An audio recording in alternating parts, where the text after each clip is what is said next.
Om Ajnanatirmirandasya Jnananjana Shalakaya Chakshuanmilitam Jena Tasmai Sri Guruve Namaha.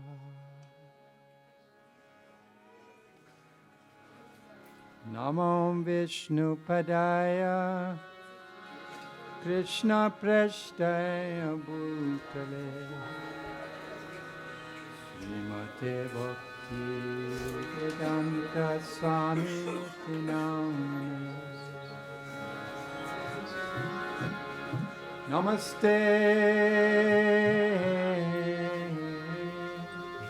Saraswati Deve Govardhan Pracharya Vishesha Śrīmad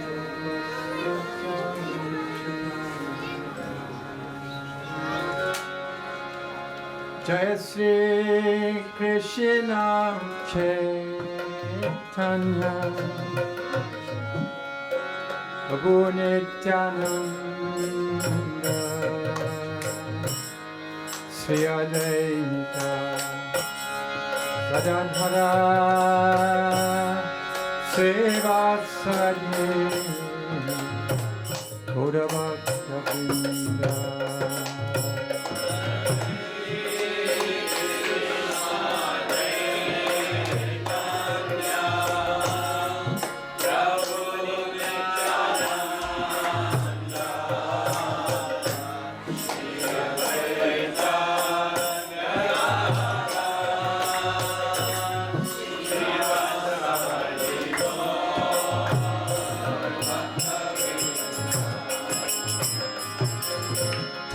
Sri Krishna Chaitanya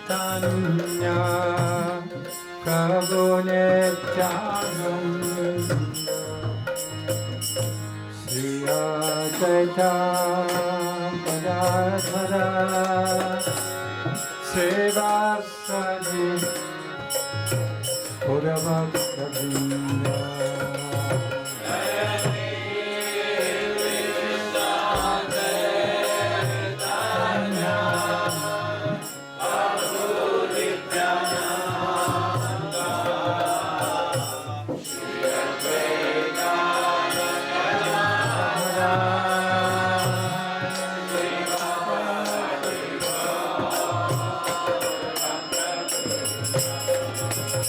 Jai Shri Krishna Chaitanya Prabhu Nityananda Sri Advaita Gadadhara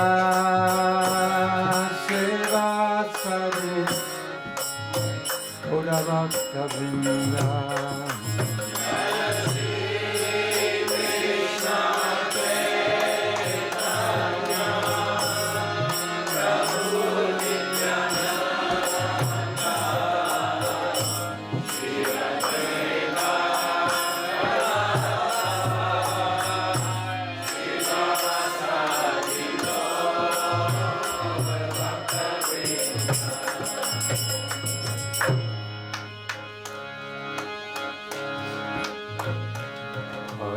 Krishna, Hare Krishna, Krishna Krishna, Hare Hare, Hare Rama, Hare Rama, Rama Rama, Hare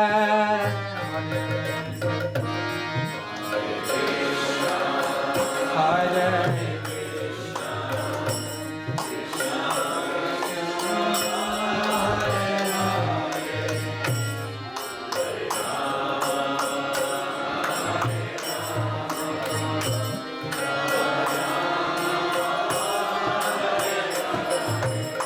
Hare Krishna, Hare Krishna, Krishna Krishna Hare Hare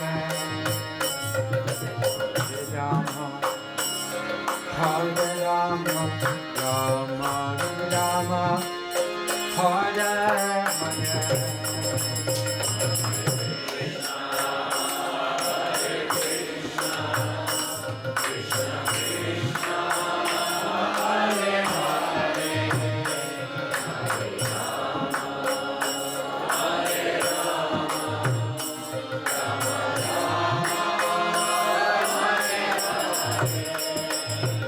Hare Krishna Hare Krishna Krishna Krishna Hare Hare Hare Rama Hare Rama Rama Rama Hare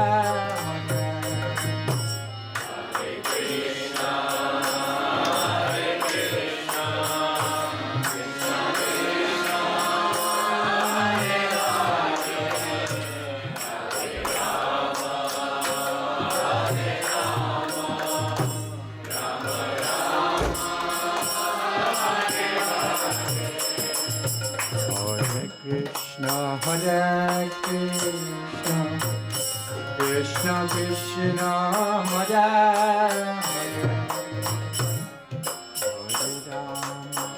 Hare Hare Rama Rama Rama Hare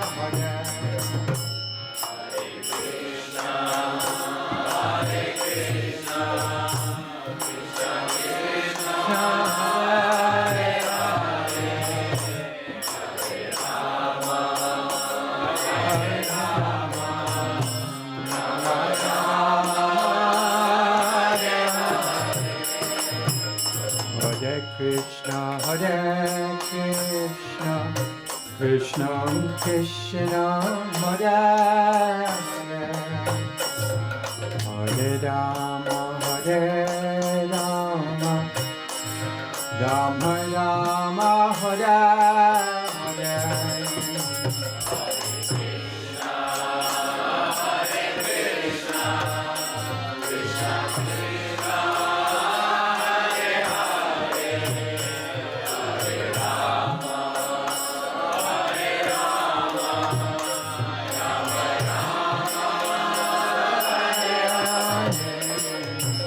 Hare Krishna Hare Krishna Krishna Krishna Hare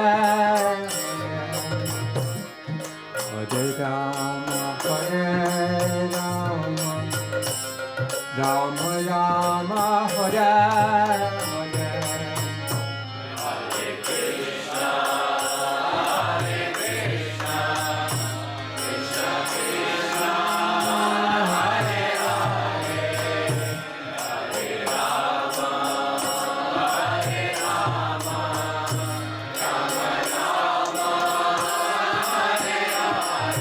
Hare Krishna Hare Krishna Krishna Krishna Hare Hare Hare Rama Hare Rama Rama Rama Hare Hare Hare Krishna Hare Krishna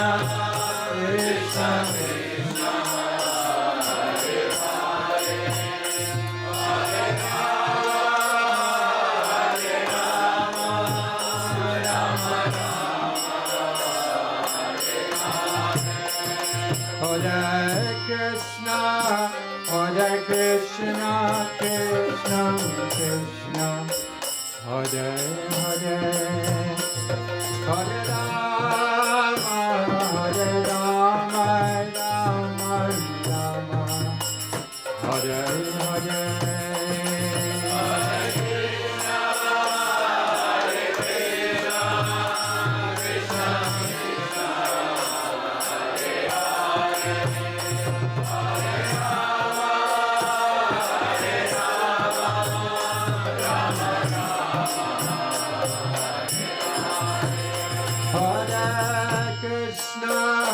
Hare Hare Krishna, Krishna Krishna, Hare Hare, Hare Rama, Hare Rama, Rama Rama, Hare Hare.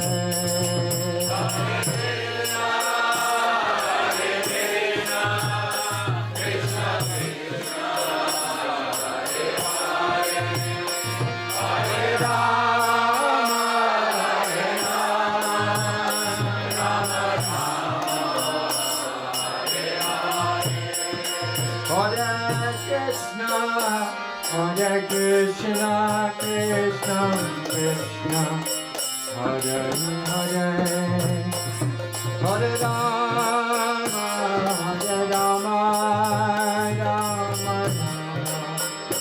Hare Hare.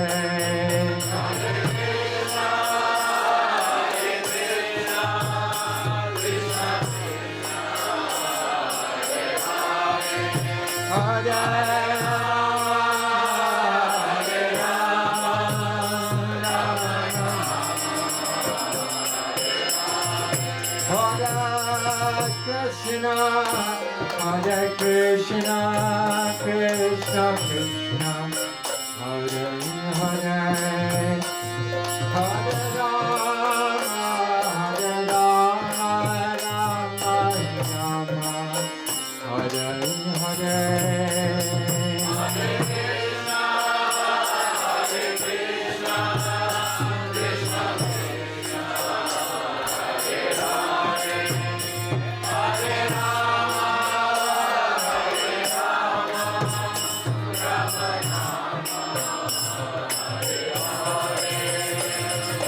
Krishna, Hare Krishna, Krishna Krishna, Hare Hare, Hare Rama, Hare Rama, Rama Rama, Hare Hare.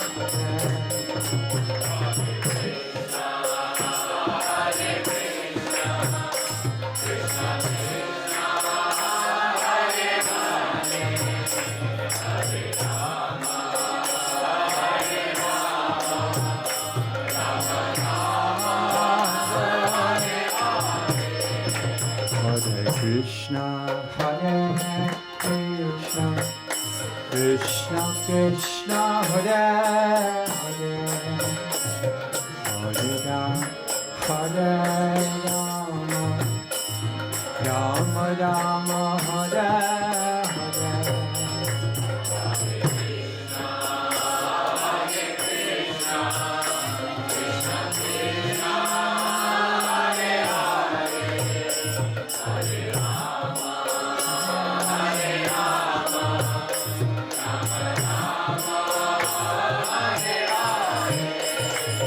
Hare Krishna, Hare Krishna, Krishna Krishna, Hare Hare, Hare Rama, Hare Rama, Rama Rama, Hare Hare.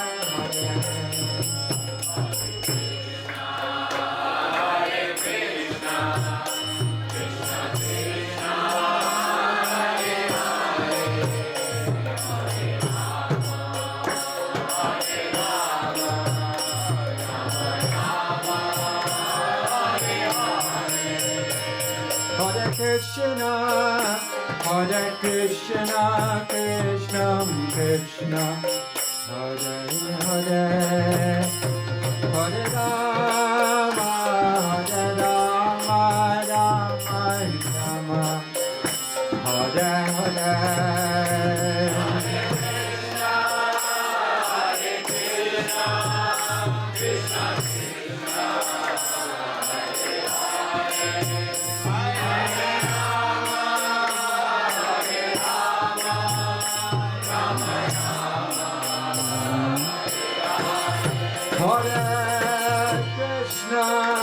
Hare Krishna, Krishna Krishna, Hare Hare, Hare Rama, Hare Rama, Rama Rama, Hare Hare.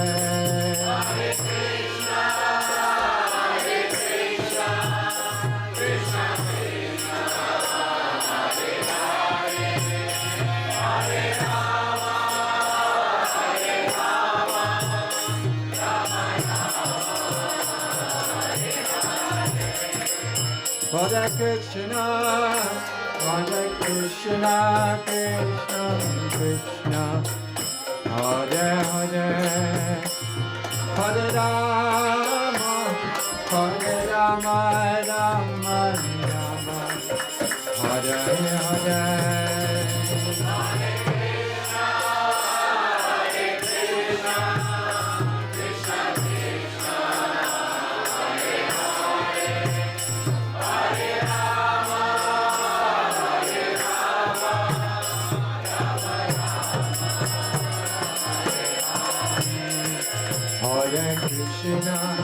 Hare Krishna, Krishna Krishna, Hare Rama, Rama Rama,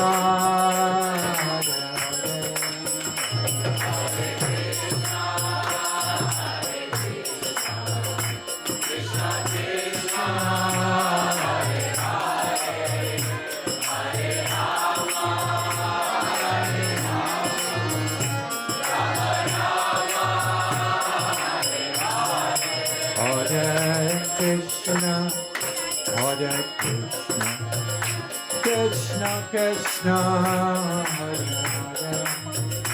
Hare Rama, Rama Rama,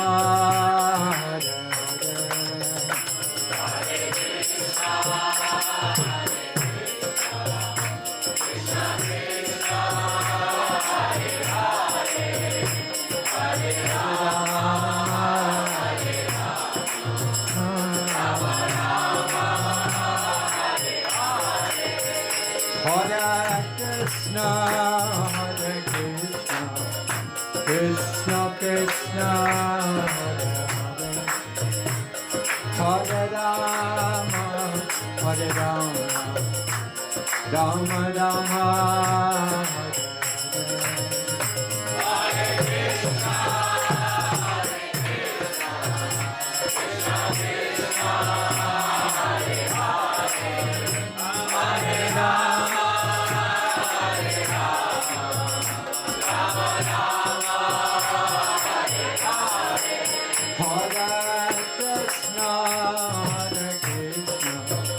Krishna Krishna, Hare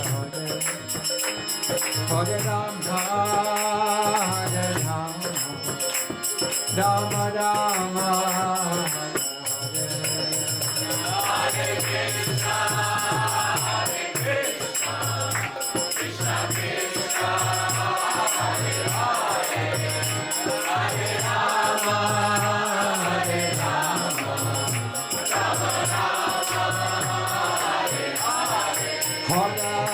Krishna, Hare Krishna, Krishna Krishna, Hare Hare, Hare Rama, Rama Rama, Hare Hare.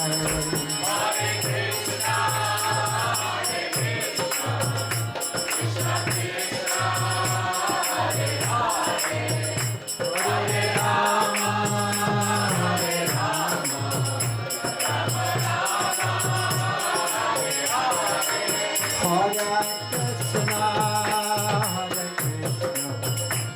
Krishna Krishna, Hare Rama, Hare Rama, Rama Rama, Hare Krishna, Krishna Krishna, Hare Hare, Hare Rama, Hare Rama, Hare Krishna, Hare Krishna, Krishna Krishna, Hare Hare, Hare Rama, Hare Rama, Rama Rama, Hare Hare.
Krishna, Hare Krishna, Krishna Krishna, Hare Hare, Hare Rama, Hare Kaṁsa, Rama Rama, Hare Hare.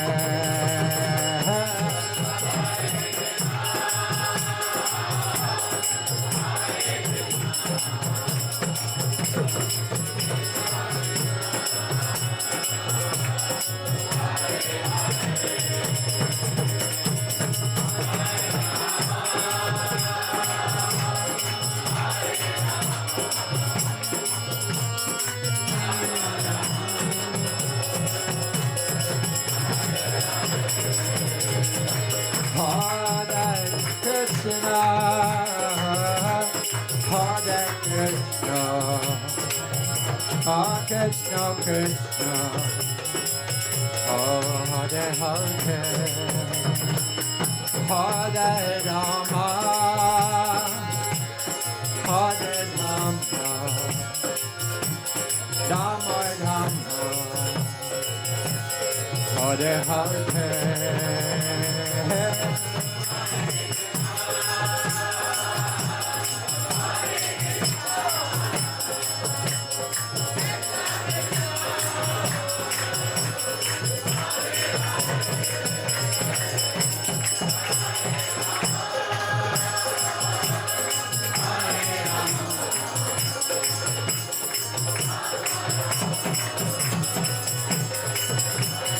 Hare Krishna, Hare Krishna, Krishna Krishna, Hare Hare, Hare Rama, Rama Rama, Hare Hare.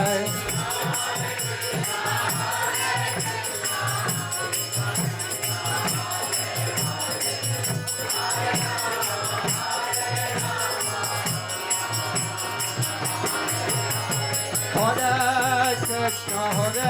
Krishna, Krishna Krishna, Hare Hare, Hare Rama, Rama Rama, Hare Hare.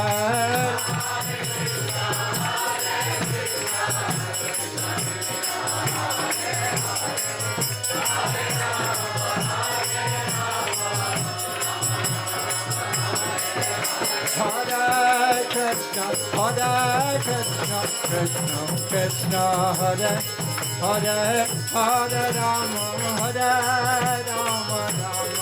Rama Hare Hare.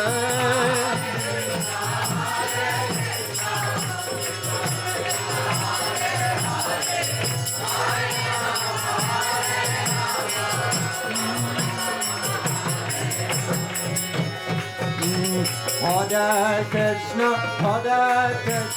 Krishna Krishna, Hare Hare, Hare Rama, Rama Rama, Hare Hare.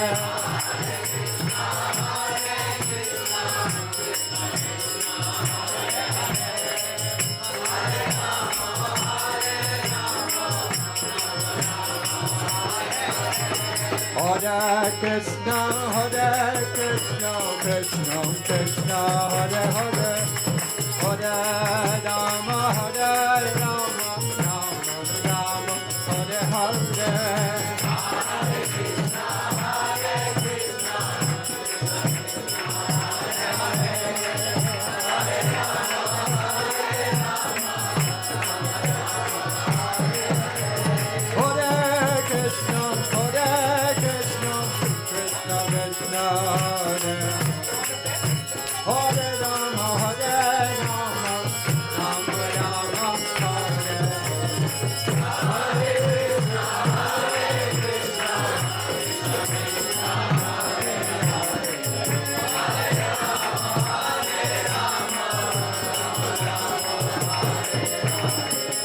Krishna Krishna Krishna Hare Hare, Hare Ram Ram Ram Hare Hare.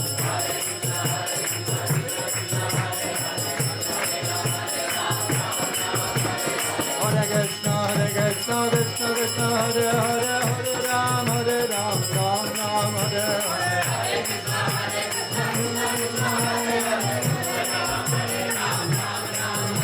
Hare Krishna Krishna Krishna Hare Hare, Hare Ram Ram Ram Hare Hare.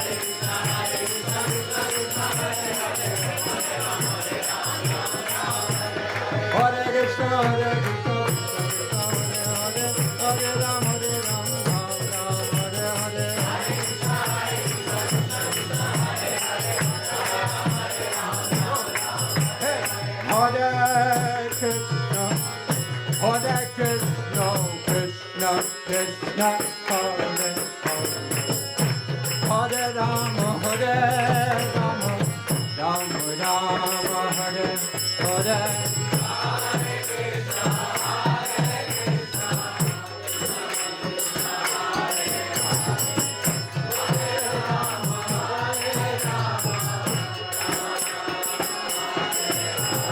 Hare Krishna, Hare Krishna, Krishna Krishna, Hare Hare, Hare Rama, Rama Rama, Hare Hare.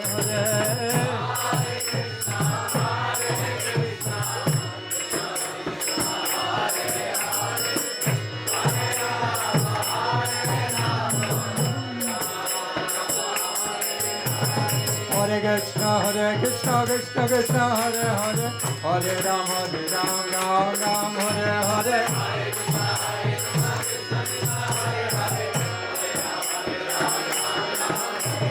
Hare Krishna Krishna Krishna, Hare Hare, Hare Ram Ram, Hare Hare.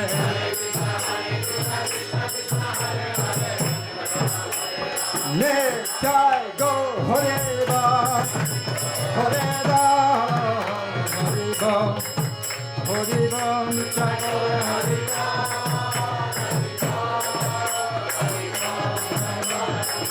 Nitai go Hare Ba, Hare Ba, Hare Ba, go Hare Ba.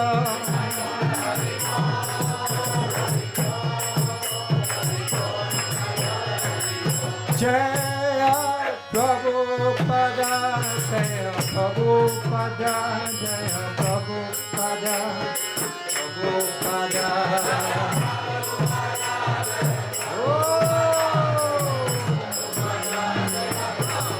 Jaya Prabhupada, Jaya Prabhupada, Jaya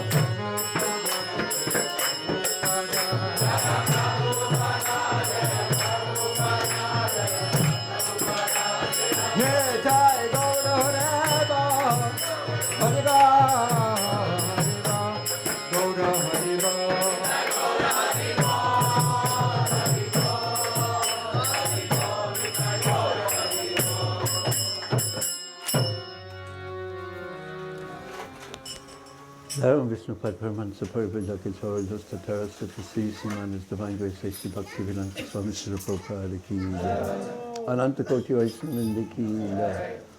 ISKCON Founder-Acharya Srila Prabhupada Ki Jai. Prem Sikho Sri Krishna Chaitanya Prabhu Nityananda Sri Advaita Gadadhar Srivasari Gaur Bhaktivedanta Ki Jai. Sri Sri Radha Krishna Gopinath Saimakanda Radha Giri Govardhan Ki Jai. Sri Vrindavan Dham Ki Jai, Sri Navadip Mayapur Dham Ki Jai, Gangamayi Ki Jai, Jamunamayi Ki Jai, Bhakti Devi Ki Jai, Tulsi Devi Ki Jai, Samaveda Bhaktivinoda Ki Jai. All glories to the assembled devotees. All glories to the assembled devotees. All glories to the assembled devotees. All glories to Sri Sri Guru and Gauranga Nitai Gaur Premanande.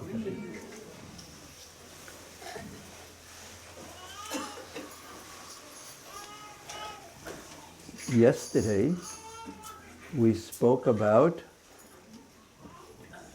anyone remember that far back? Who remembers what we spoke about yesterday? What was the kata? What was the topic? Yes? When Kaṁsa died, and we were talking about when Krishna went to Mathura. Yes. What do you remember, Gopal? Krishna breaks the bow. Yes. And then he kills the elephant. Yes. And he fights. Gopal, did you take your naughtiness pills this morning? Huh? No. I don't take pills. You don't need pills.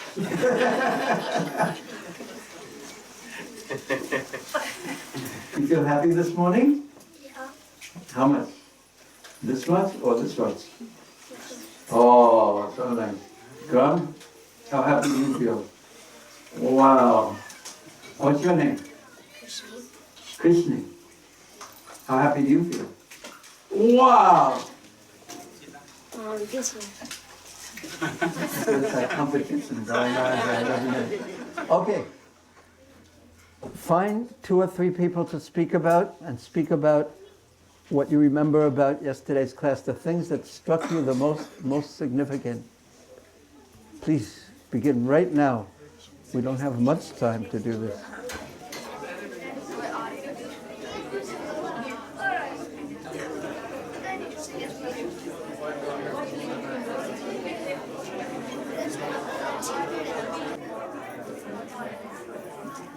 Nama Om Vishnu Padaya Krishna Pastaya Bhutale Śrīmate Bhaktivedanta Swami Namaya. Namaste Saraswati Devi Gauravani Pacharade Nivase Sasanyavadi Praskati Desitarade.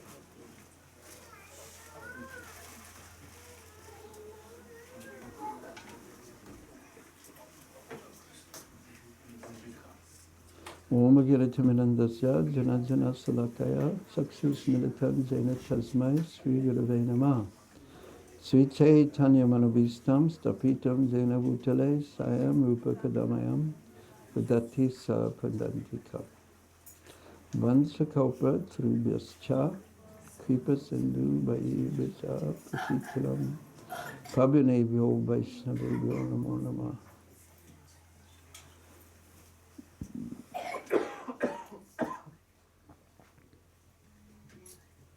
Hare Krishna. So yesterday, of course, we heard about the great wrestling match and how leading up to that, after Krishna entered the wrestling arena, Chanura approached Krishna and he challenged him to fight. And Krishna said, "We're just little boys. We wrestle with our friends. It's not proper that we wrestle with great, powerful wrestlers like you." And Chanura replied, "You are not little boys. You lifted Govardhan hill. You killed so many demons in Vrindavan. And you broke the bow, Lord Shiva's bow. And you killed the elephant easily, Kuvalayapita. You are not little boys. And Krishna said, actually, I'll tell you what happened. Those demons who Kaṁsa had sent, those demons who came, they were killed because of their envy of me. That was their reaction. And there was a yajna performed. And because of that yajna, to curb Indra's pride, Govardhan lifted himself into the air. And the bow, it was very old, and it had termites. And as they were passing it back and forth, the guy, and I touched it, and it just broke. What could I do? And not only that, the elephant, he was attacking me, and he was trying to kill me, and his tusks went deep in the ground. And when he tried to get them out, he was in so much pain, he died. I just happened to be there. And then the keeper of the elephant, when the elephant died, he rolled over on top of him. And people didn't understand what was going on, and they thought I had something to do with these things. So, and Sonora didn't believe him. He said, now we will fight, we will fight. So then when Krishna grabbed Sonora during the fight, even though Krishna wasn't touching Kaṁsa, Kaṁsa became breathless. Come and sit down. Where would you like to sit? You're okay there? Okay. Kaṁsa was actually terrified, even though he was so proud, confronted with he who was going to be his death. He became terrified. And then everyone, seeing how huge the wrestlers were and how... Where's Krishna? Oh, no, okay. We'll ask you to stand up later, okay? And seeing how tiny and delicate Krishna was, everyone began to criticize Kaṁsa. Even the wrestlers began to criticize Kaṁsa. In the beginning of the wrestling match, they said, these boys, they're strong. And Kaṁsa says, they don't know anything about wrestling, and we're the most expert wrestlers, and why are we fighting with them? Kaṁsa has arranged this. And then by the end of the match, they were saying, these boys are the most expert of wrestlers. Kaṁsa is such a coward that he makes us fight them while he sits in the grandstand. So everyone was criticizing Kaṁsa. And then, as the fight went on, Nanda, Vasudeva, and Devaki, and all the saintly Brahmins who were there, all the saints who were there, they were so angry that Kaṁsa had arranged this. And they were staring at Kaṁsa with sharp, crooked eyes, so angry at him. And because of those stares, Srila Jiva Goswami said, it was clear, because of the anger that these great souls had towards Kaṁsa, it was clear that Kaṁsa wasn't long for this world. So, as they were wrestling, Krishna was smiling the whole time, practically speaking. But Balaram's eyes were what color? Reddish. He was carrying Krishna's anger.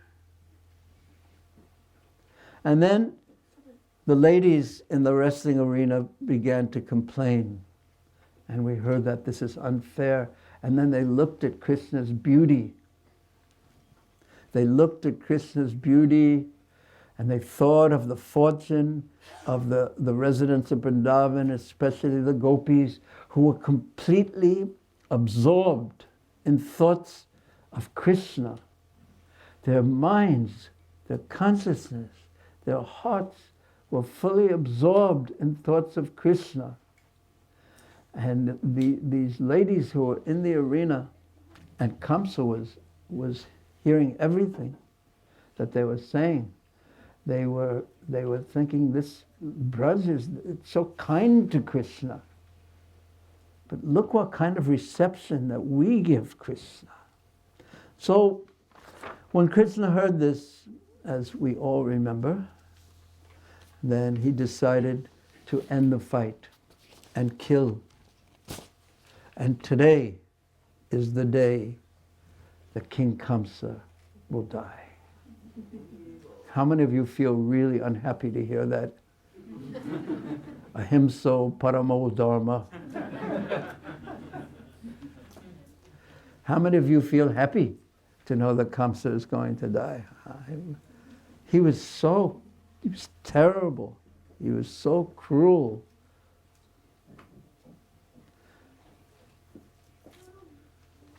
Krishna only stole butter, but Kaṁsa stole the whole kingdom. So Krishna decided, he made up his mind to kill the opponents, his opponents, that means Chanura. And because Krishna, being Yogeshwara, in the verse that describes him as Yogeshwara, he could hear exactly what the ladies were saying.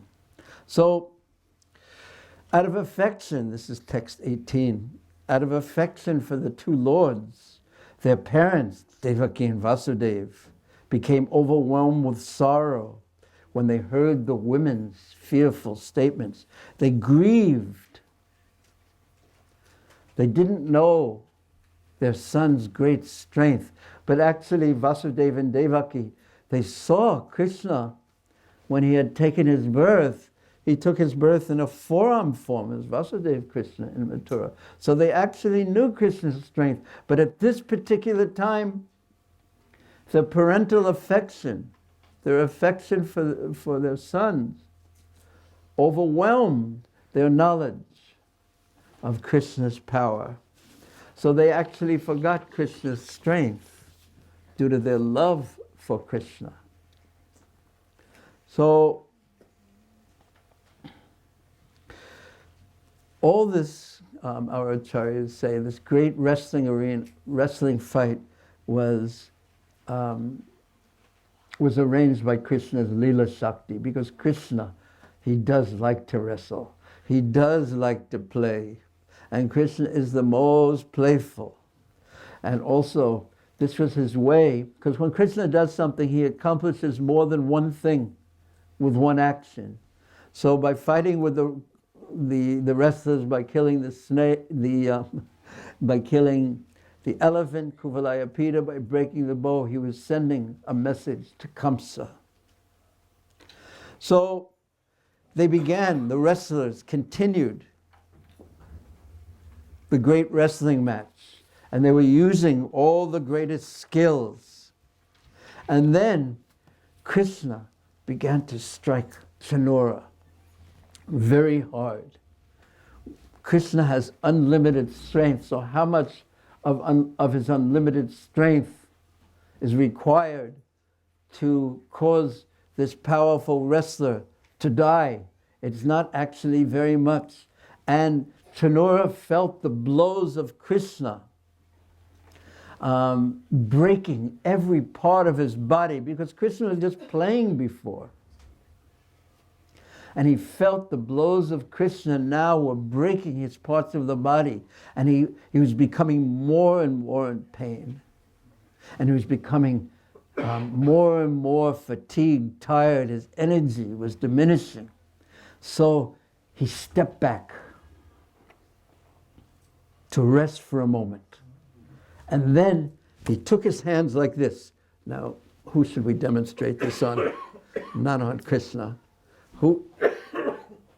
That's Shamasundar. I can't do it. But anyway, he hit Krishna like this with all of his strength, calling his last strength. He hit Krishna right in the chest.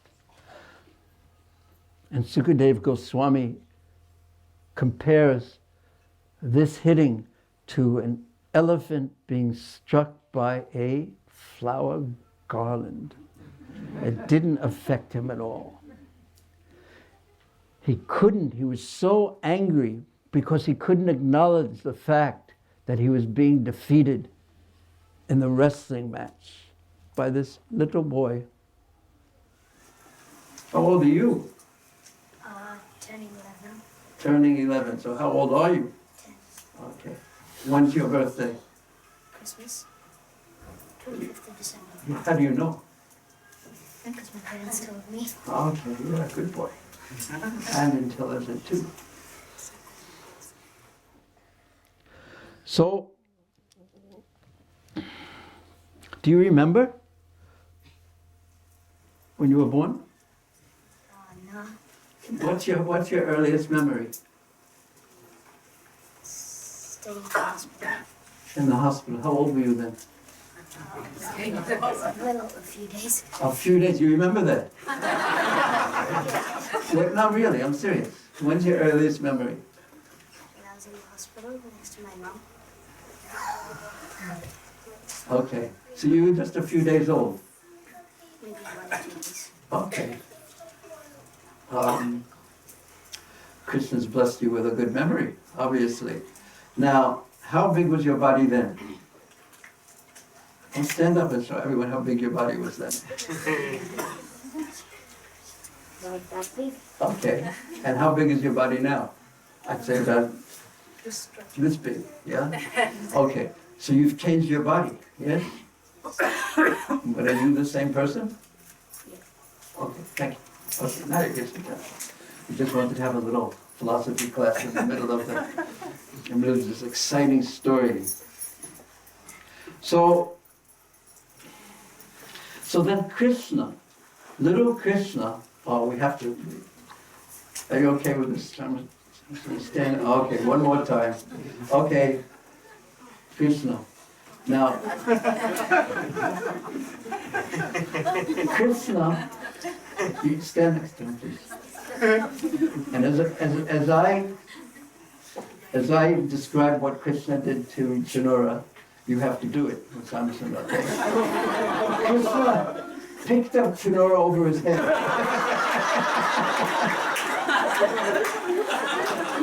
No?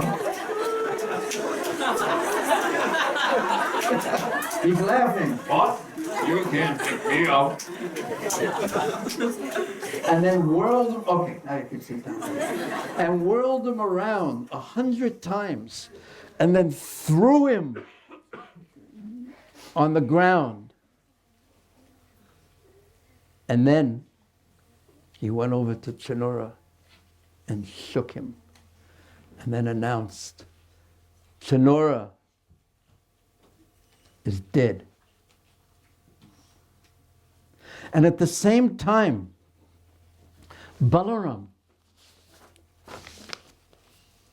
understood that the wrestling match was now over, and he struck Chanura, Mastika.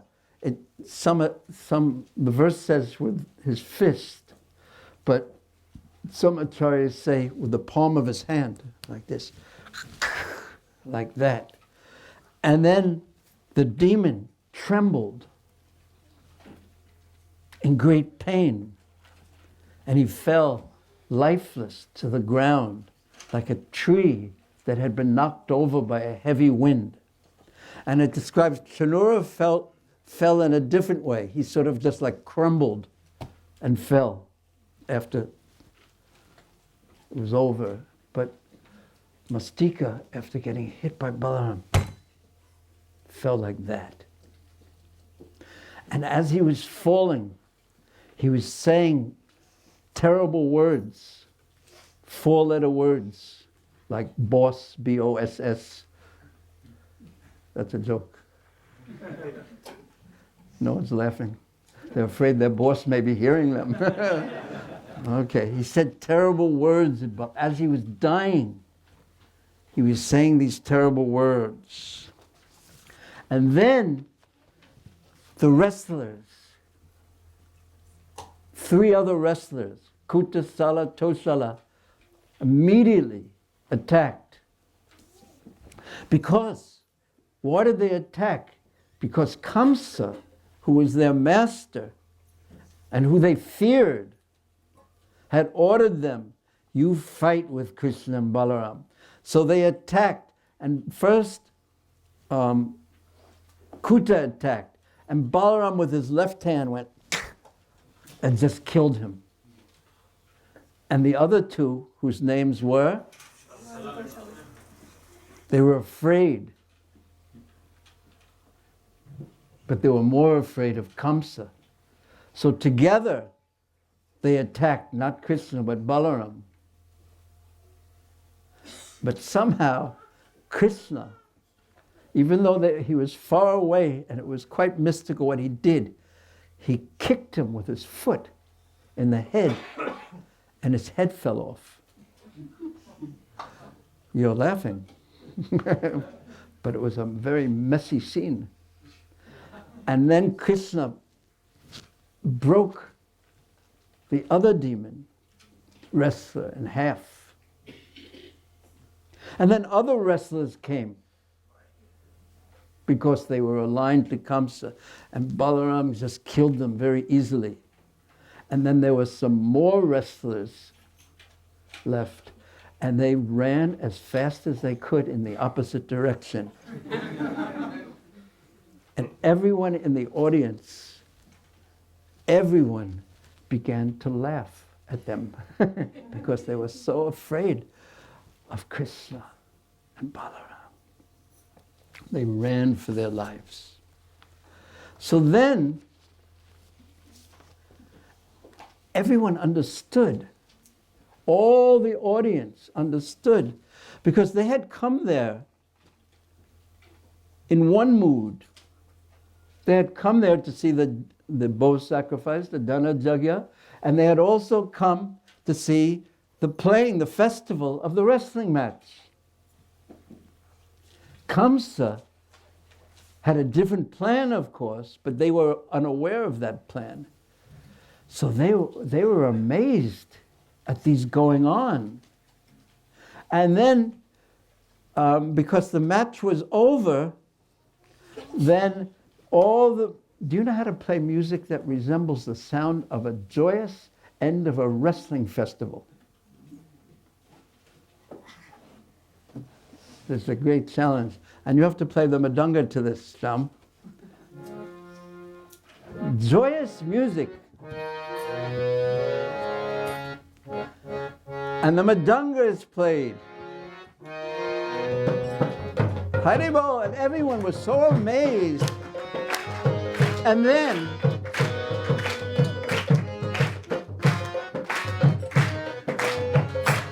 wait, stop, wait, stop. Let's be ready to start again. And then Krishna faced Kaṁsa. He turned to Kaṁsa. And he said, you've been sending your generals, the demons, to fight me when I was in Vrindavan, and have sent them all to Swarga, to heaven. And now, just a few moments ago, I have sent your wrestlers to Swarga. And very soon, I'm going to send you to Swarga. And then,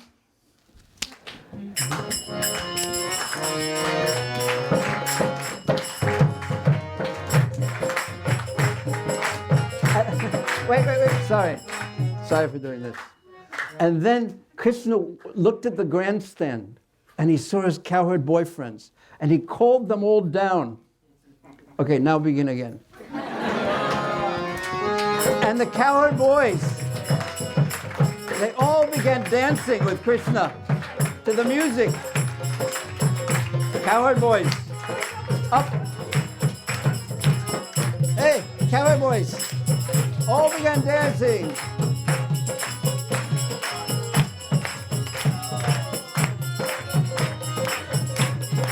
Hey, Krishna. And then, wait. And then, the cowherd boys all began wrestling with Krishna. And after Krishna had defeated the huge wrestlers, the coward boys started wrestling with Krishna, and sometimes Krishna would throw them down, and sometimes they would throw Krishna down, and they were defeating Krishna. And Krishna was doing this, just completely bewildered Kaṁsa, who was watching all this. Because before Krishna said, okay, coward boys, sit down. All coward boys, sit down. Before Krishna had told Chanura Chanura said that it is an unequal fight. And Krishna said, yes, we wrestle with our coward boyfriends. That's an equal fight, because they were all unlimitedly powerful. Would you like to be a coward boy? Raise your hand if you'd like to be a coward boy amongst all the coward boys. Oh, what's your name? Arjuna. Arjuna. Oh, I think you're a warrior. Yes? Coward boys are the best warriors. So this was all going on. And now in this part of this story, I will play King Kaṁsa. Excuse me. Okay, let the music begin. And the coward boys have to stand up again and dance. And be happy.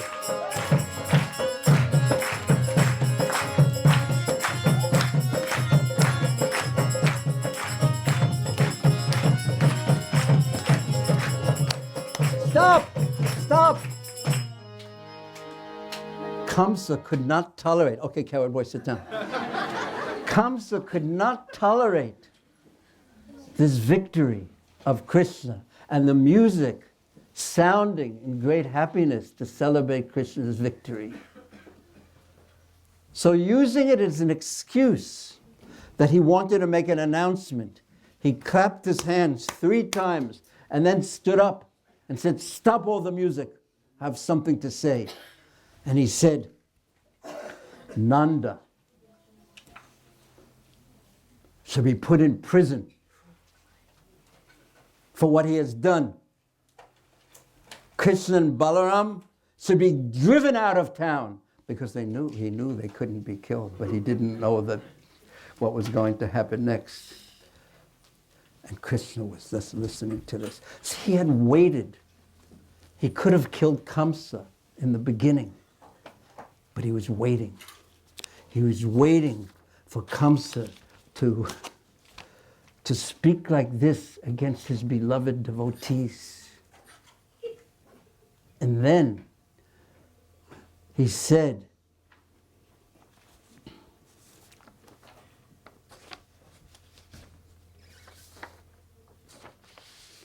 arrest that fool Nanda, and the most evil enemy, Vasudeva, who has lied to me.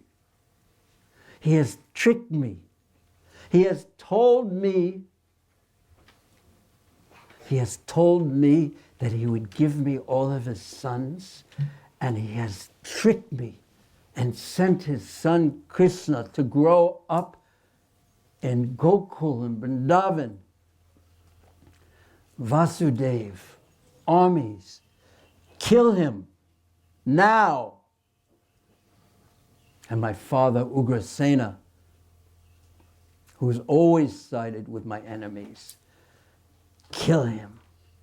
Kill them. I don't like playing Kaṁsa. Actually, Jiva Goswami says in Bhakti Sandarbha, when there's a drama amongst the devotees, you shouldn't play a part. This is going to ruin all the drummers in the Melbourne temple. That is against your actual nature. Maybe there still will be some person playing Kaṁsa and Hiranyakashipu. Would you like to play Hiranyakashipu in a drama? Would you like to play Hiranyakashipu in a drama? You? Little. But anyway, Kaṁsa began speaking like this. And then when he was speaking so audaciously, so terribly, so ridiculously, he had just seen Krishna kill the wrestlers. He had seen We knew that Krishna had killed the elephant. He knew that Krishna had broken the bow. He knew that Krishna had killed so many of his servants that he had sent. But he was a demon at heart, through and through. And I will never give up. I will never surrender to Krishna. I will never surrender to Krishna. Kill him, drive him from town. And Krishna became so angry. And no one actually saw it happen. He did it so fast. But Krishna jumped onto the dais. And Kaṁsa immediately, being a warrior, he grabbed his sword, which wasn't near him at this time. He grabbed his sword and he grabbed his shield and began moving this way and that. Rishi, you can't leave now. At least wait till Kaṁsa's dead. Whose side are you on?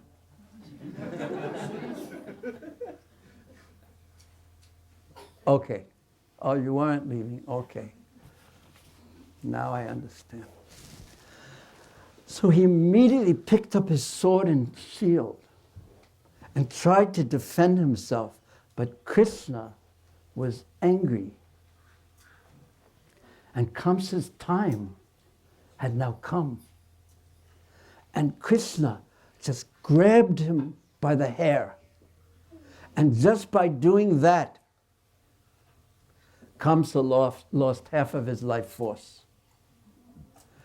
And it is said by our acharyas, Krishna, it is also explained that Krishna threw him off the dais immediately. He didn't know what had happened.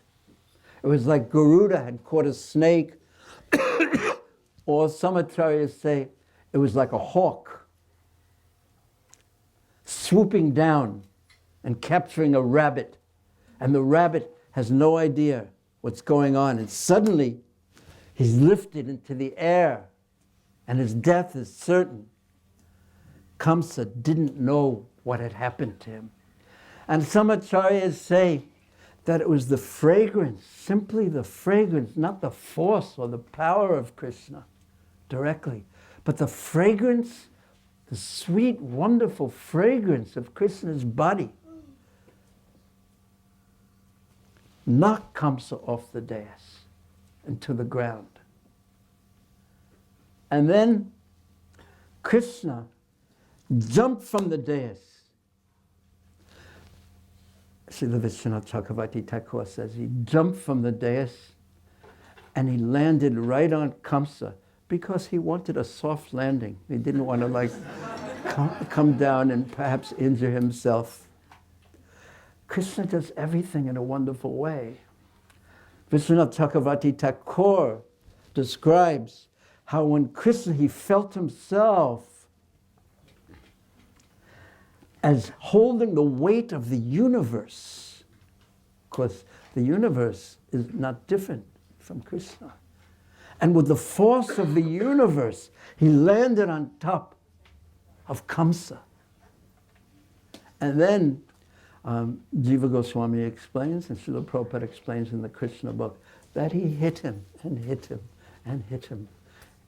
And simply from the blows of Krishna's fists, Kaṁsa lost his life. And his eyes were wide open.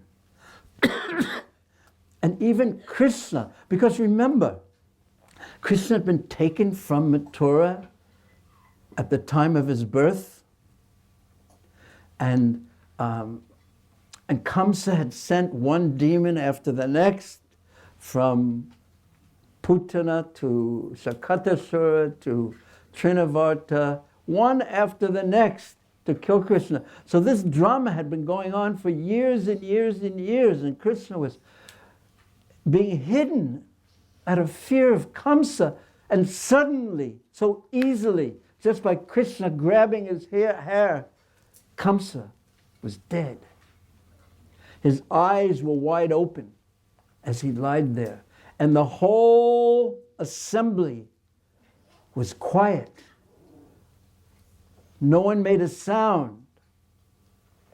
Because one of the characteristics of the devatas, by the way, is that they don't blink their eyes as human beings. Always blink their eyes and can't stop blinking their eyes.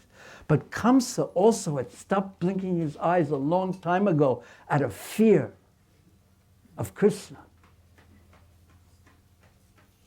So no one in the whole assembly, seeing Kaṁsa lying on the ground with his eyes wide open, said anything, because, and I heard His Holiness Radha Govinda Maharaj, I may have mentioned this at other times, tell this little story. There was once a Qazi who was in charge of the village,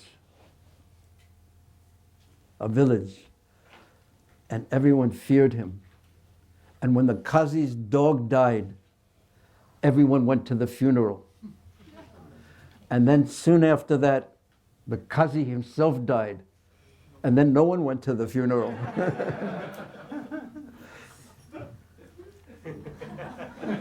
So everyone in the whole audience was quiet, because they weren't really sure that Kaṁsa was dead. And Krishna, the example Sukadev Goswami gives, like a lion dragging an elephant that he has killed, roared and dragged the dead body of Kaṁsa around the wrestling arena. And then everyone knew that Kaṁsa was dead. And immediately everyone began to cheer. Immediately everyone, and then, but enthusiastically a little bit at least. Because he was horrible, and everyone was terrified of him. And now he was dead. That wasn't very enthusiastic, by the way, because you aren't sure perhaps that it is true that Kaṁsa was dead.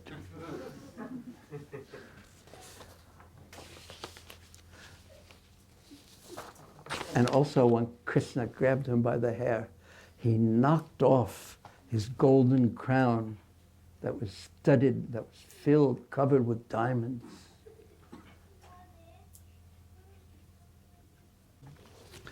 Now, Kaṁsa, in his great fear, sa means he, meaning Kaṁsa, nityada.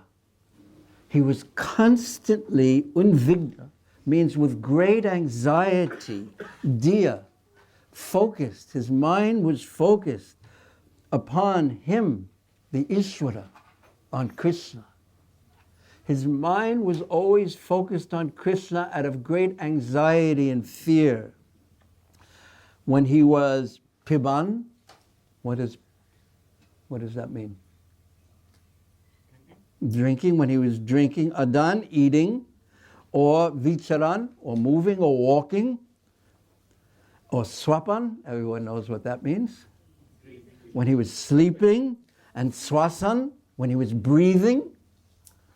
Whatever he was doing, he was simply focused on Krishna. The darshan chakra ayudham agrata yata. He who holds the chakra, his mind was focused upon him in that form. And therefore, tad eva rupam, he achieved that rupam, that form, durva vapam, he achieved this, which is so hard to achieve. In other words, he achieved the spiritual world because of his focus on Krishna.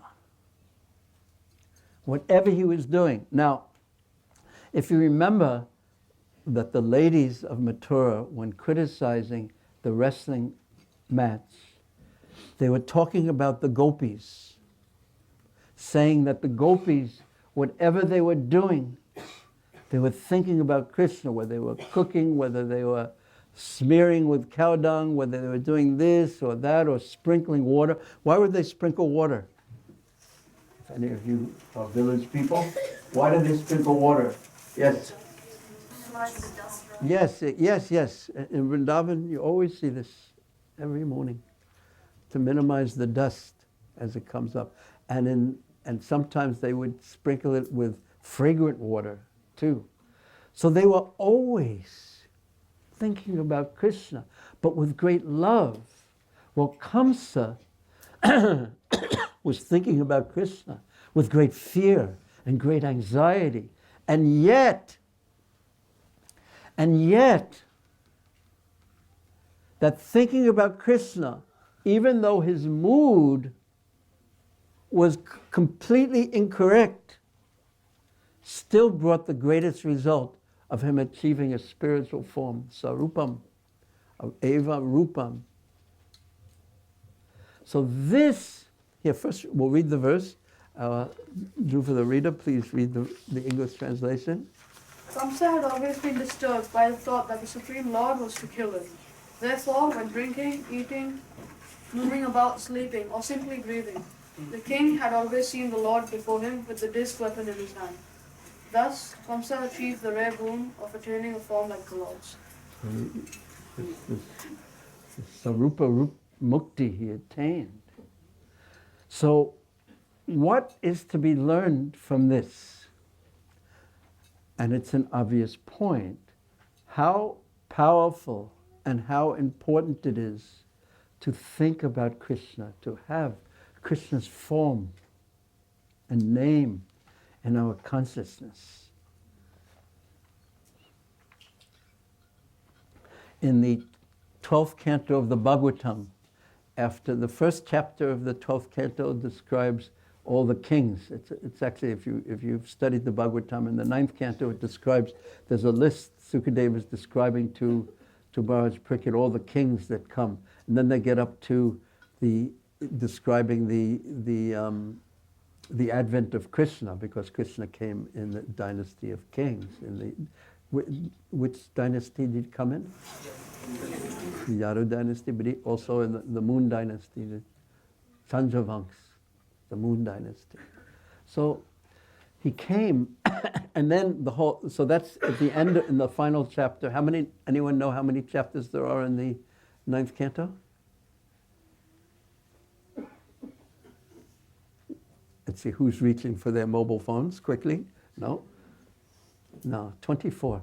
So in that chapter, Maharaj Parikshit hears a little bit about Krishna, and he's so eager, and he wants to hear more, So then the 10th canto and the 11th canto is all about Krishna.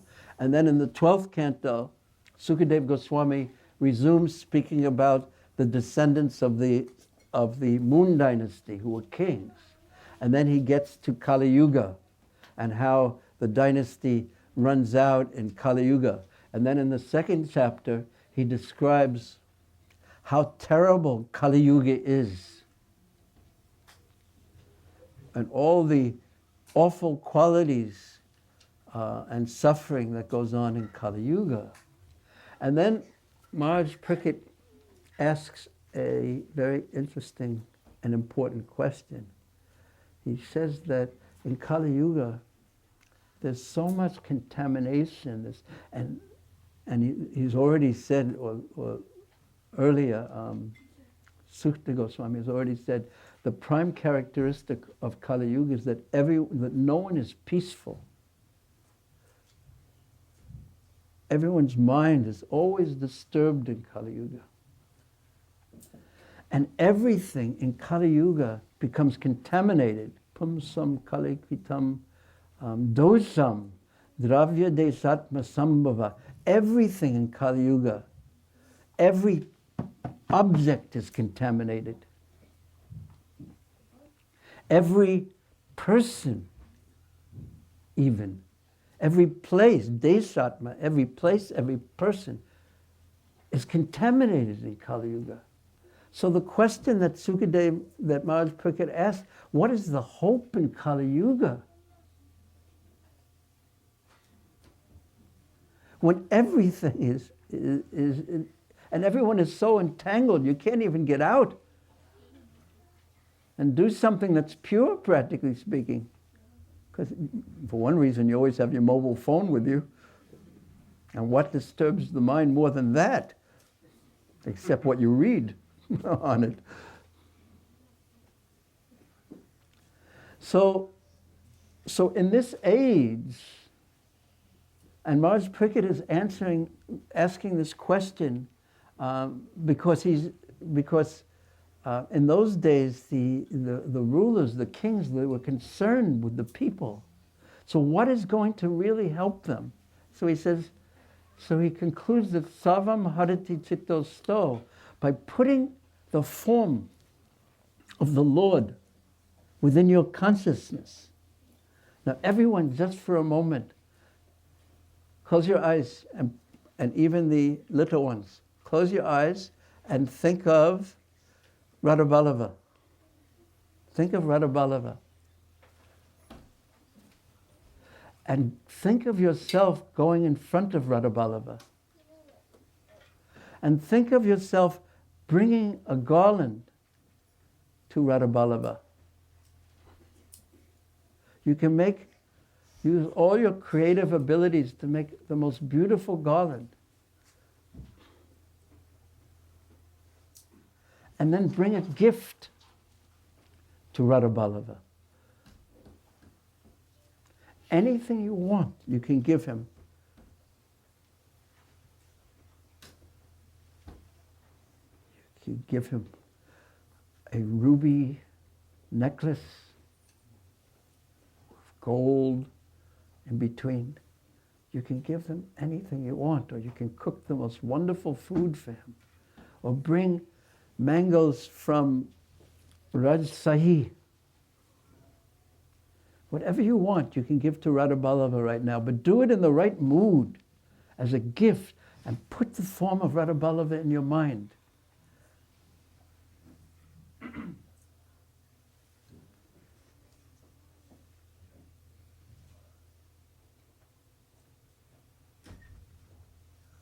And then bow down when you're finished making your offering.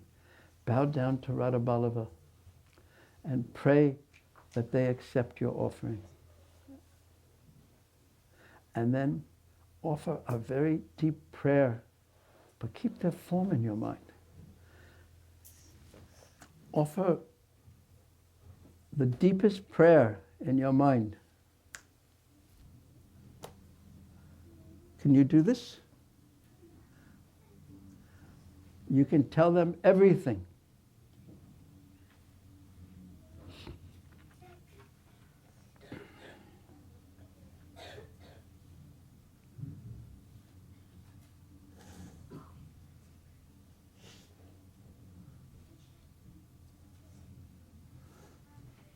Keep the form of Radhaballabha in your mind. Then see the form of Gaunitai.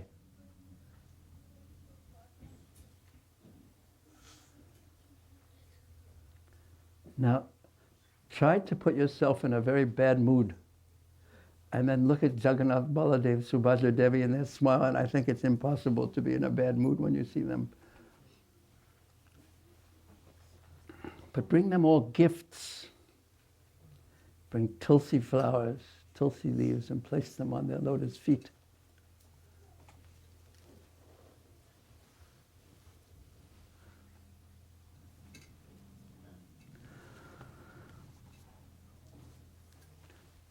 So Sarvam Harati Chitto Sto, Sukadeva Goswami says,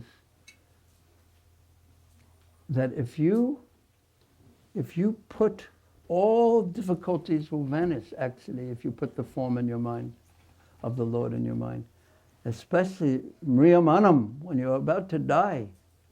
If you can do this, Ante Narayana Smriti, if you can keep the form of the Lord in your mind, like Kaṁsa, even Kaṁsa, who was so envious because he mastered indirectly and inappropriately in one sense, due to his fear, keeping the Lord's form in his mind. Therefore, he achieved such a wonderful destination. So here, okay, pay your obeisances and come back. Okay, you can stay, it's all right. But come back just for a few minutes.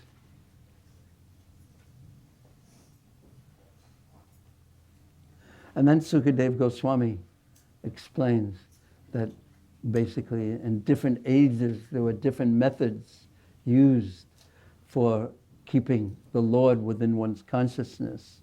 In Satya Yuga it was meditation, and then there's fire, and then there's sacrifice, and then there's temple worship, and in Kali Yuga, Kali Tadhari Sankirtana. And all faults are removed by kirtan, by sankirtan. Because everyone has so many faults in Kali Yuga. And all faults are removed by chanting the holy names of the Lord, because that places the Lord within the mind and the heart. So,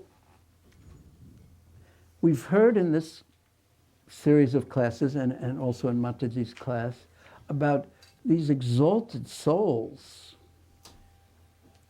The Braja Gopis who always focus their mind on Krishna. And then we think, oh, that's wonderful. Maybe we can open up some windows too. Wherever practical, and even some doors perhaps. So we hear about these exalted souls who naturally, spontaneously put their minds on Krishna because they love Krishna. So when there is love, it automatically occurs. But the thought may come to our minds, there, up here, and I am here. So I don't have these abilities at all. So it is maybe an interesting katha and a nice pastime to hear, and that's so purifying and a wonderful goal. But can I do anything without joining the Kaṁsa Sampradaya and being against Krishna, which will also focus the mind? But what can I do? So in devotional service, there are two aspects. This is described by Rupa Goswami in Nectar Devotion, Bhakti Rasamrita Sindhu. First, in relationship to sadhana bhakti, the practices of Krishna consciousness, and then in relationship to bhava bhakti, a perfect stage of Krishna consciousness. These two parts of doing service are called bhava rupa and chesta rupa. Chesta means the endeavor, the activity of devotional service. Everything from worshipping the deity, to cooking, to boys. Just in a little while will give you can run and talk and play and jump and wrestle to your heart's content. But just for a few more minutes, okay? Try your best, okay? Yes. So Chesta Rupa means the activities of our devotional service. Chesta means activity. But then there's Bhava Rupa also. And Bhava Rupa, and this includes chanting, japa, etc. So Bhava Rupa means the mood in which we perform our devotional service. So what tends to happen is that we perform the activity of devotional service, but we don't put emphasis on the mood, the proper mood to perform devotional service in. Especially with services that we do every day, like chanting japa, we'll use that as an example. It's just so easy to think that I've done the activity, I've chanted my rounds, whether it's 2 or 4 or 8 or 16 or 64 or 100 and whatever. It's so easy just to perform the activity, but without focusing on the proper mood of the activity. that it is devotion, that it is an offering to Krishna. And therefore, whether we're sweeping the temple floor or whatever service we're doing, or preaching, or studying, or teaching, or even, amazingly enough, the activities that the gopis were performing, they weren't even oriented towards a temple or deities or preaching. They were just their ordinary household activities. The cooking, and the this and the that, and the smearing and the sprinkling. So whatever one does can be done as an offering to Krishna. And this is what the Bhagavad Gita teaches. Even that, so here are the gopis on the highest level, and the residents of Vrindavan on the highest level. They spontaneously and naturally have Krishna in their center. But then there's the mood that we want to cultivate. And believe me, we do want to cultivate this mood. Otherwise, what happens is we'll be chanting for 1 year, and then immediately, when we first start chanting, there's, there may be some relief and happiness that comes, and then it becomes just an ordinary thing that we do every day, just like we have to eat, we have to finish our rounds. But no mood of this is an offering to Krishna, and the sweeping of the floor and the serving of prasadam, no mood of it's an offering to Krishna, and then it's just something that we do because we've been doing it for so long. It's what we do, but it doesn't bring us the satisfaction or the happiness. What to speak of the love of Krishna that we read about as supposed to come as a result of performing devotional service and chanting Hare Krishna. So it doesn't come, and it becomes just something like we do. We do it basically mindlessly.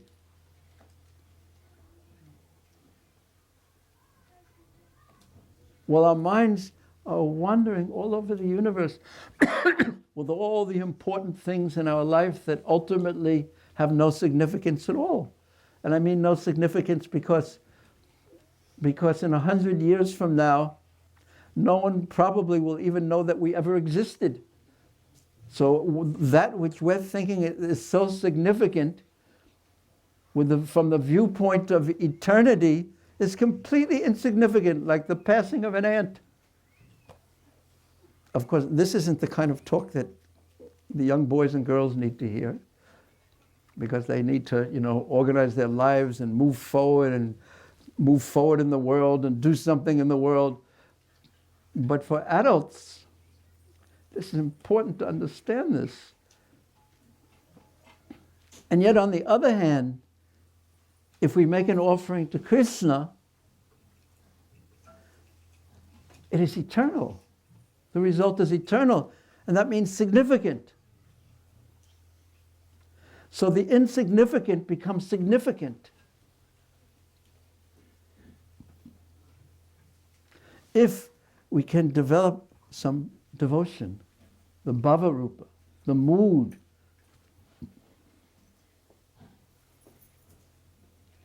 So there's one.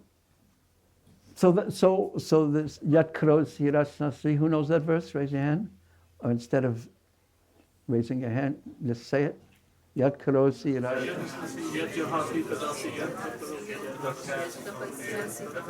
Tat Karosi.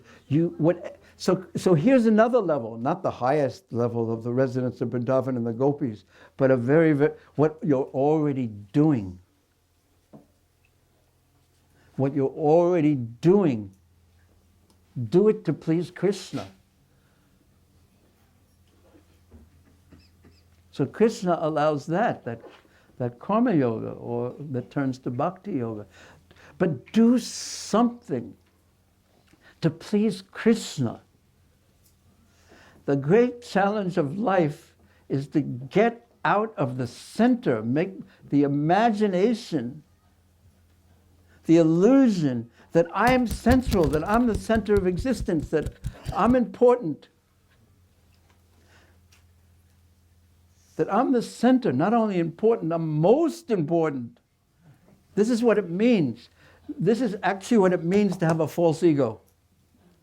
Soon as we, Krishna, Bhule Se Jiva, Anadi Bahimuk, soon as we turn our back on Krishna, we immediately get a false identity because Jivera Surupoi, Krishna Nityadas, we are all servants of Krishna. So soon as we turn our back on that relationship, immediately, because we're individuals, we need a false sense of who we are. Separate from Krishna, illusory, but feels like it. So the great challenge of life is when we have a false ego, is at least do something without me in the center. Do something to please Krishna. Something. Even do what you're already doing to please Krishna. So what's the loss in that? But do it. We have to end this selfish consciousness. We don't have to. I don't mean have to in the sense of we don't have a choice. But it's really in our interest if we give up this small-minded selfishness that accompanies our existence in the material world, that is our existence in the material world. This complete selfish existence, because as one very now departed senior Bengali devotee in Vrindavan used to say, I'm the worst kind of fish, a selfish, and we're all guilty of this one. Because it means to have a false ego, means to be a selfish. So do something for Krishna. Let me chant one round, one mantra for Krishna, to put him in the center. Let me do something for Krishna. Let me cook one offering for Krishna, something. I've worked hard and I have this bit of money. Let me, for Krishna's pleasure, instead of everything is me, and mine, and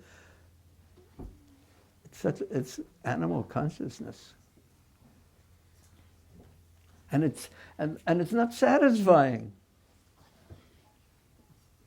And on the other hand,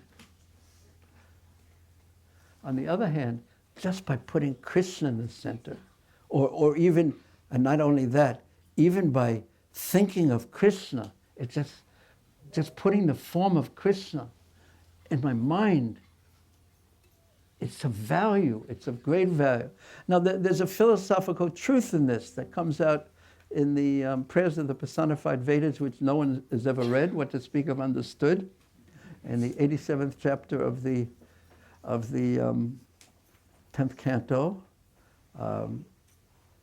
But this point is brought out that I have a material mind and material tongue, and everything, this is what I have, this is what I am. How could the material mind meditate on spiritual truth? When I'm seeing the deities, when I'm seeing Radhaballabha, am I actually seeing Radhaballabha? Can my with material concepts, I say that they're wearing what color? Did anyone see Radhaballabha today? Did anyone? Yes. What color were they wearing? Black color. Okay. So I have a concept of black in my mind. So I'm seeing Radhaballabha and they're actually wearing black. That color based on my concept of my material mind. Can I see spiritual truth with my material mind? Spiritual truth, Krishna is unlimitedly beautiful. What is unlimitedly beautiful like?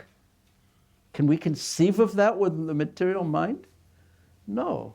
So is there any value in our meditating on Krishna?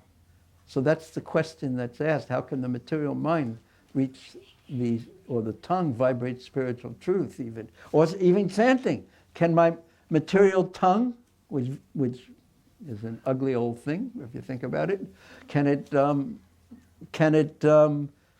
vibrate the spiritual sound vibration of Krishna's holy name? And the answer is not unless Krishna comes there, but is there any value in doing it in our material, imperfect way, meditating on the Lord, chanting the holy name? And the answer is yes. And the reason why it's valuable is Krishna is so kind. So Srila Vishwanath Chakravarti Thakur answers this question that even if we're meditating on the Lord and we feel happiness meditating on Radhaballabha, even though we're not actually meditating on transcendental reality when we're meditating on Him, and still we feel happiness, we still feel so much happiness by it, and it's not actually Krishna, but Krishna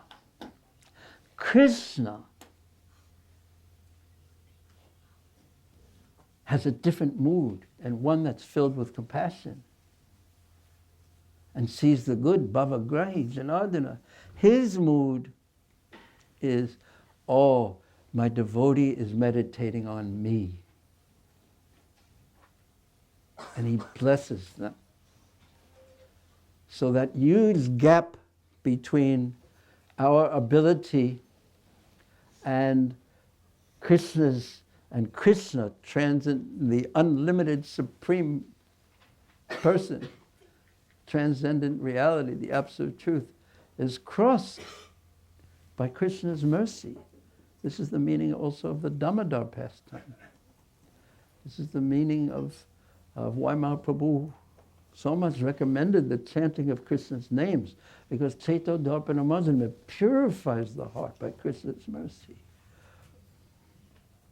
So still, as in the Damodar pastime, there's two things, the parisrama and the kripa shakti, the endeavor by the devotee, the work, the endeavor by the devotee, and the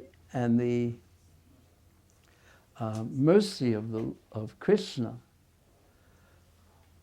So if we do our part, because like I see so many times people come to me, and even me, and they say, please give me your blessings. And now I have a nasty line that I say, I don't really say it to their face, I say, you think I'm a blessing ATM or something? Because the giving of the blessings, even though I don't have any capacity to bless anyone, but that's the job of the sadhu, the actual sadhu. But that's not your job.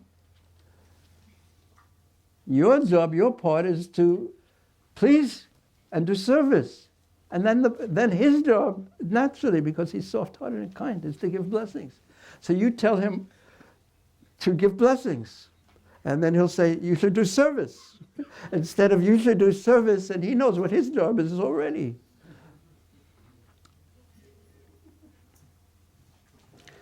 I've just frightened everyone because everyone is guilty of this. Because we want. But what's our part? Our part is to try to put Krishna in our consciousness, become, even in a small way, to become Krishna conscious, even in a small way, according to our ability, to put form Krishna's names within our consciousness, and try to do it with a little bit of bhava, with a little bit of mood of, this is an offering to you. And then there's stages above that. Of course there are stages above doing what I want to do for Krishna. But that's still a wonderful stage. And above that is a more bhakti stage, patram pushpam param toyam. And Krishna says, and look at what a humble request he's making. Just give me a little fruit, one piece of fruit, patram, singular, a leaf, a tulsi leaf, a little water, and bhaktya paritam. If you do these things with devotion, I will accept it. I will take it, I will eat it. Your food, the offerings that you're making. So he's walking so close to us, making himself so available in the holy names. And we should make our little bit of endeavor to put some consciousness into our offering, some bhakti into our offering. And then the question comes, what do you do when you realize you have no bhakti? That you're completely selfish. well then what do? Then at least we can become a little humble and say to Krishna, unless you're kind to me, what hope do I have?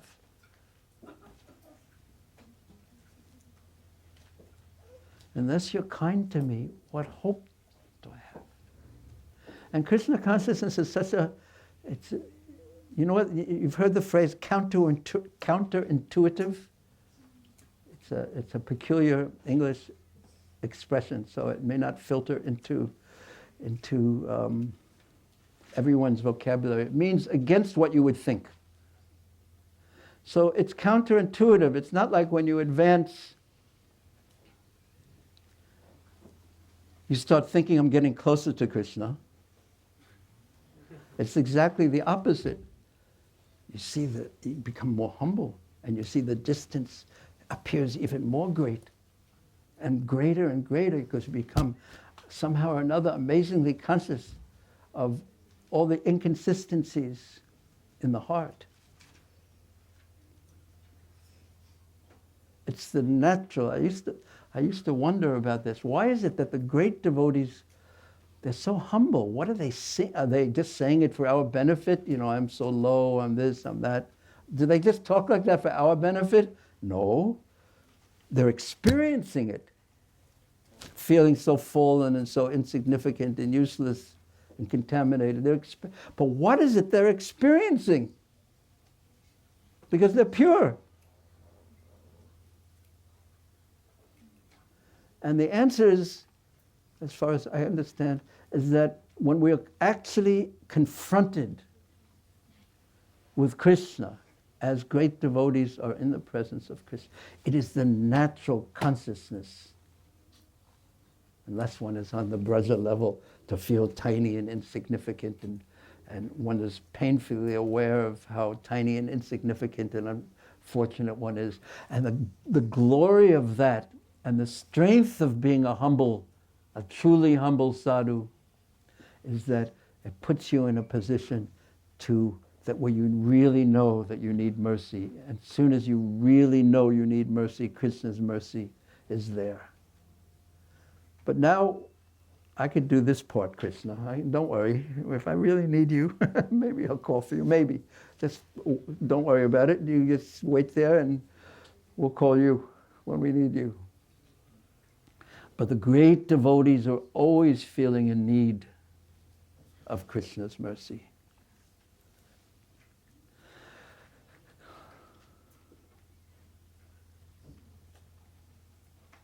So we try our best on whatever level we can. We hear about Krishna, we hear about his qualities, his name, his form. We practice Krishna consciousness according to the prescribed methods, following the principles. And we try to somehow or another make some offering to Krishna. Like someone like Srila Prabhupada he had such a big offering to make. Such a big, huge offering to make. And we may be like the little squirrel, what do they call it? Gilhari, with Lord Ramachandra, who just can do this little teeny service like that. And Lord Ram accepted. Not only accepted, but appreciated. When Ajamil is calling out the name of Narayan, thinking about his son, Krishna is thinking, he's appreciating. Oh, it's my duty to give him protection. He's calling out my name, calling for me. Just like, all the boys have to just listen for a second. No, everyone in this room whose name is Krishna. Right? Krishna. Now, you ready? Now, everyone think of Ballava, but call out Krishna. Now, all of you whose name is Krishna, Do you feel something that, a little bit that they're calling you? No. Well, but it's natural if someone, is there two people in this room with the same name other than Krishna? See, we really are individuals here. No, not even two people with the same name? Where's another Shamasundar? Oh yeah, there's Shamasundar Krishna. Okay, now I'm going to call Shamasundar, okay? Shamasundar,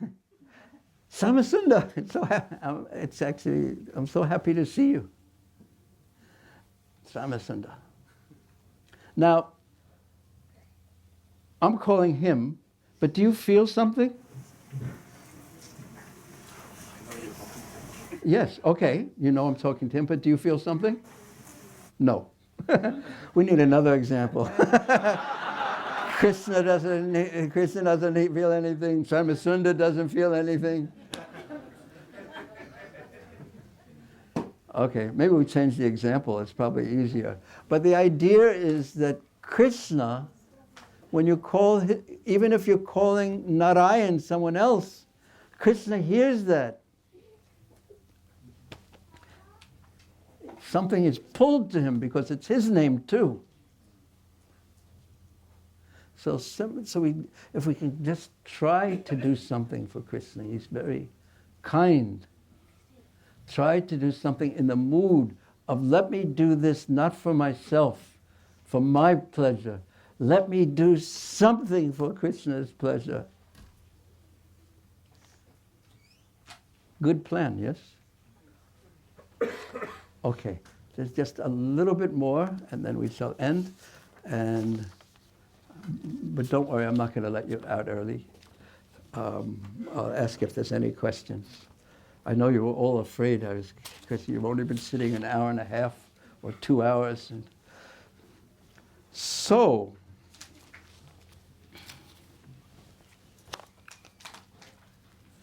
Krishna killed Kaṁsa, and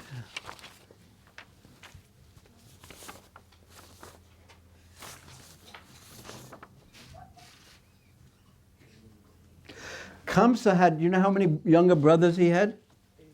8. Anyone know any of their names?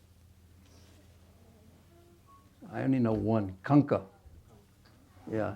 So all the brothers who had a similar mood to Kaṁsa, they went running towards Krishna to kill him. And Krishna killed them all. And then kettle drums, or mridangas particularly. Kettle drums sounded in the sky as the devatas rained down flowers, chanting the glories of Krishna, and the wives of the demigods sang Krishna's praise. And thus the pastime at this point is over. At least one kettle drum beat. Okay. Okay, thank you so much. You're so patient. You're so patient. Despite the fact that it's hot, despite the fact I had a completely different plan to break it up every 15 minutes and let you breathe and do something that will wake you up and everything. You're all so patient and listen so carefully. And thank you so much. And does anyone have any questions? Raise your hand if you have a question. If it's about the topic that we were talking about, that would be marvelous. Yes, you raised your hand. Yes. You have it on your mobile phone. After I just criticized mobile phones so much, but you're using it in Krishna's service. And Krishna, where did you get that hat? Huh? Huh? Okay. Does your head need to be warmer? Oh, you can put it on. I just thought it was so wonderful. Whose question is this? Yes. What's your question? So, Well, wait, do we have another microphone so we can actually hear the question?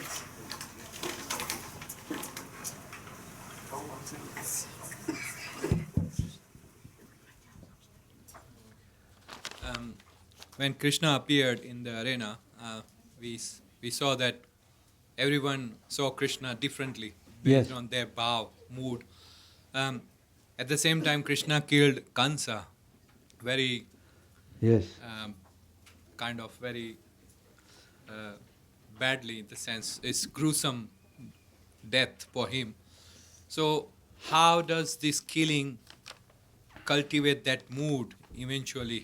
Like from this, Kaṁsa had that mood, and Krishna on the top is killing him. Yes. So how this transformation happens from this mood to the mood of his devotees? Like, Okay. First I thought I understood the question, then I lost it. So how did the transformation in Kaṁsa occur? like eventually it will occur to Kaṁsa. But Kaṁsa, because he was in touch with Krishna personally and personally was killed by Krishna, he got some special mercy. One reason is because he was thinking about Krishna when he passed from this world. So were you talking about how Kamsa's mood changed, or what? Yeah. Or, Sorry, maybe I'm not clearing in explanation or question. Like we heard that he got the liberation, he got the spiritual. yes, yes.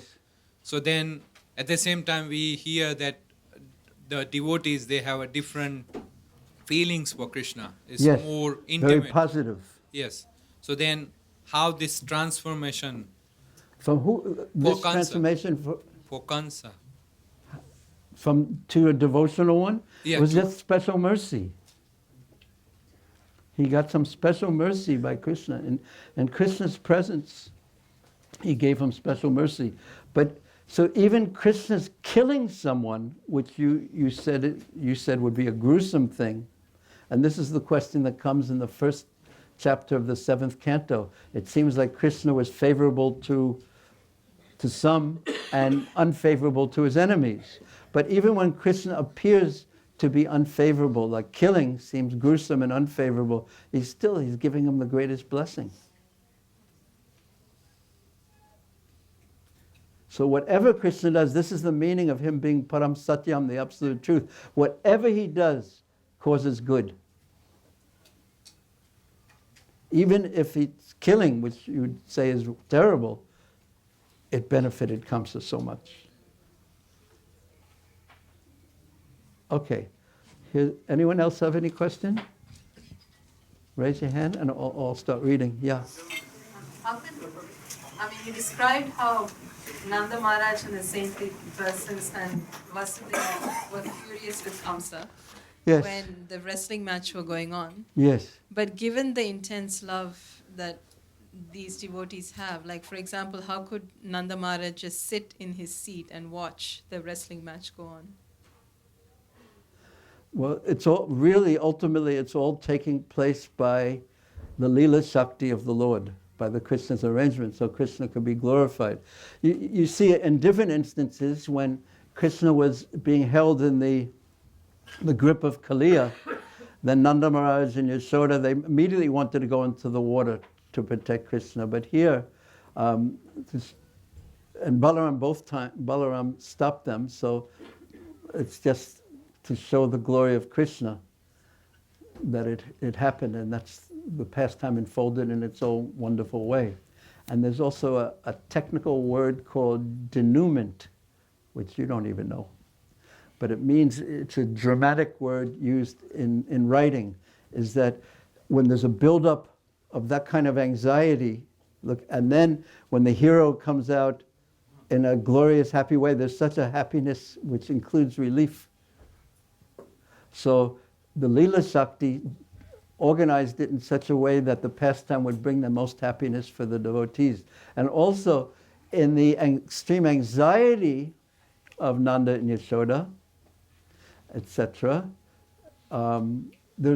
because it's centered on Krishna, they also causes great ecstasy for them. So the Leela Shakti knows best, the pastime potency of Krishna knows best. Okay, here's first question about, we were talking about Bhava Rupa and Sesta Rupa. how our activities like chanting become just on a mechanical level. Well, this Mahaprabhu answers, Durdaiva midri samihan, unfortunateness, misfortune. And this misfortune, according to Bhaktivedanta Thakur, is caused by offenses against the holy name. And then, so we don't get any result of devotional service done on Chesta Rupa platform. No, we do get a result of devotional service, a very favorable result, but we could do a little bit better. So we try to bring our consciousness, our minds into because we're doing devotional service, so why not make it devotional service instead of just service? So it's not that there's no result, but we want to, at some point, want to make it devotional, more devotional. It just means that it will be quicker, our path to love for Krishna. So that's sort of, we could say, a next stage. And if one just chants and chants, or thinks of the Lord and just chants, even though one may not have devotion, gradually devotion will come. The chanting removes all the impurities, all the offenses, all the lack of devotion, everything. And the last part of the question, it is mentioned even unconscious chanting gives ultimate benefit. Yes, yeah, same point. So it gives ultimate benefit, but dire, just a little bit gradually. Yeah, practically speaking, before you can chant with devotion, you have to go through chant without devotion, just by chanting, and then because the power of chanting helps uncover the devotion. Cheto Darpana Marjanam. Hope this is clear, but because there's no name, I can't ask if it's clear. Oh, this is a book, not a question and a book. Okay. There's two. We'll start with the first one. This is signed by a friend. You stated Krishna doesn't accept Kaṁsa's clothes because the clothes are of demonic Kaṁsa, impure. Not exactly, but okay. But then why accept the tusk of the Kuvalaya Pita as the weapon, as tusks were of the demon Kuvalaya Pita? Oh, that's from Baba. Okay. The idea is that he didn't want to accept Kaṁsa's remnants, and this is more there's you could say technical tattva, and then there's bhava. So the devotees, they're not happy to see, they'll be very unhappy to see Krishna wearing Kaṁsa's remnants. Just like Akrura was so happy that Kaṁsa sent him in a new chariot to pick up Krishna, because he wouldn't want Krishna to have to ride in a chariot that was already used by Kaṁsa. So it is like a mood of the devotees, because the devotees want to offer Krishna the best of things. So the tusks of the elephant they weren't used by Kaṁsa or by Kuvalaya Pita like that. They're his tusks, and to use them as a weapon is just so dramatically wonderful. Oh, there was one part of it that I forgot to mention, that after Krishna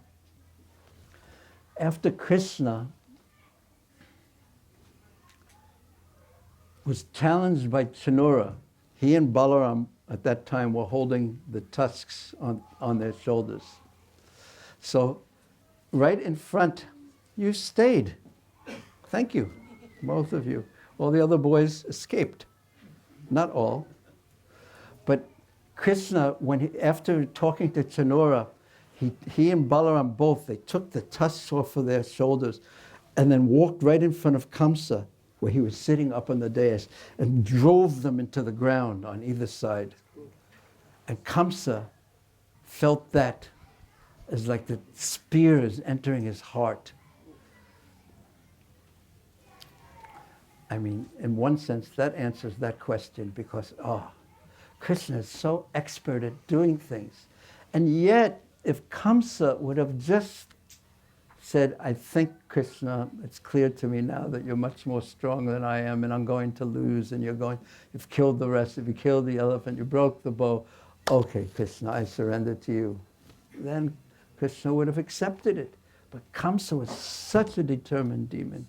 This comes out very much also in the 7th canto of the Bhagavatam about Hiranyakashipu. He was a determined demon. Kaṁsa would even say, now the cause of my death is before me. He'd say things like that. But he was a determined demon.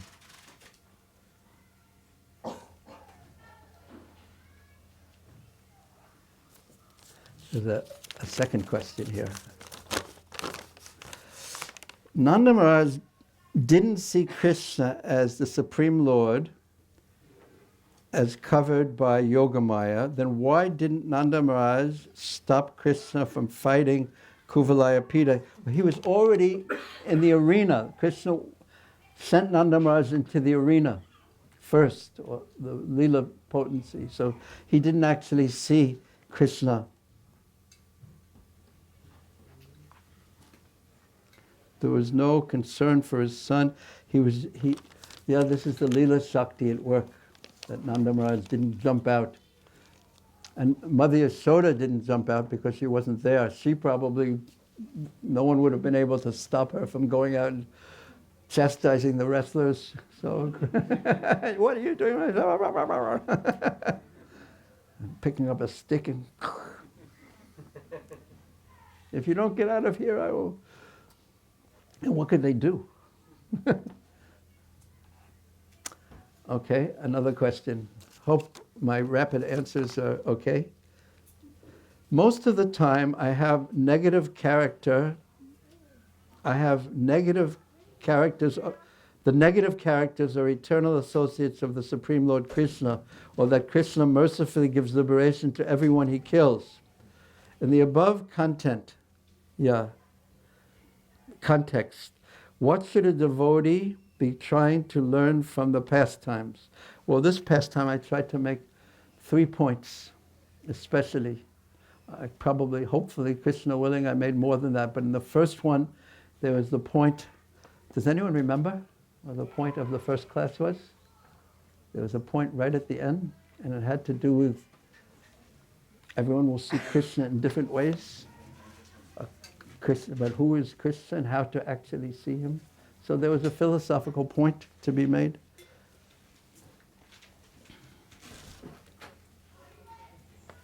And the second class, how absorbed the residents of Vrindavan were. And this is what is so glorious, how absorbed they were in thoughts of Krishna, how especially the gopis, even when they were doing ordinary activities, because they had love for Krishna. And in this third class, we wanted to make this point also, aside from the wonderful Leela. Maybe if you could just not have your back in that direction. So don't apologize to me, you are facing me. It's them.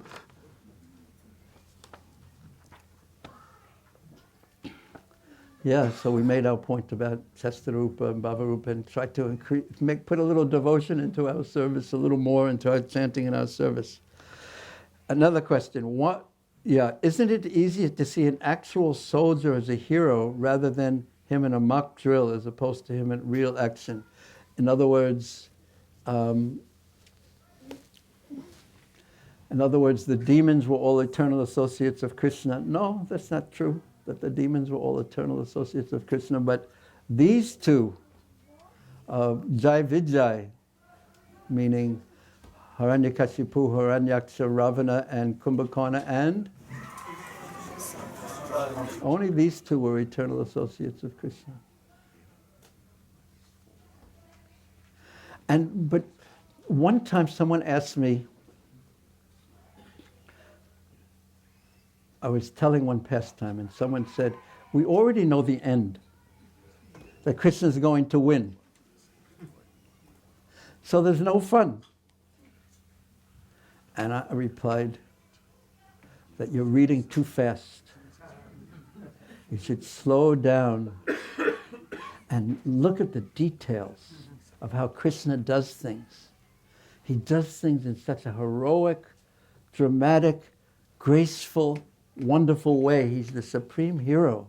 And appreciate the wonderful pastimes of Krishna from that point of view. Yes, he always wins. And everyone who opposes Krishna always loses. But just watch how this supreme person acts. It is so wonderful. It is so charming. Another part of the question, why is Krishna awarding the most hateful of his enemies liberation? Does this mean one or another extreme has to get Krishna's attention? You either have to be so pure and so bad, either one extreme. And I tried to answer that question before it was asked, is that no, Krishna is so kind that even if you are imperfect in your meditation and your offerings, still he puts his attention on you. Nama viharanan Vishnu yatatas visya mati.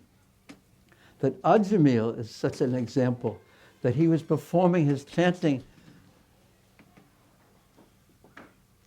in not a very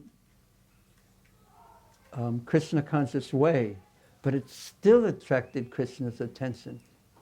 That's Krishna's mercy. I'm not sure I'm answering these questions properly, but it's good that they're being asked. How can we change our mood of chanting mechanically? And what is our hope if our mind is still materially inclined? This is my own personal question. I think I wrote it. And why did Krishna kill the washerman? That's another question that I had for a long time. But now I found the answer to that one. So what to do when our chanting isn't of a high quality? And first of all, understand what the problem is lack of depth and lack of sincerity. So then we become humble. That's what we can do. We can become humble. Look at my situation. Mahaprabhu has made it so easy to approach him through the holy names, and I have no attraction for it. I'm so unfortunate. Durdaiva midrisam. So we become humble. And that's the message of the third verse, Trinadapi Suniceda, of Shikshastakam. It's not that when you realize, see, if you're not conscious, you'll think you're doing wonderfully. And you are doing wonderfully on one level. But when you become conscious of the quality of your activities, then you become humble, not proud, which is the step to becoming advanced. And about the washerman, why did Krishna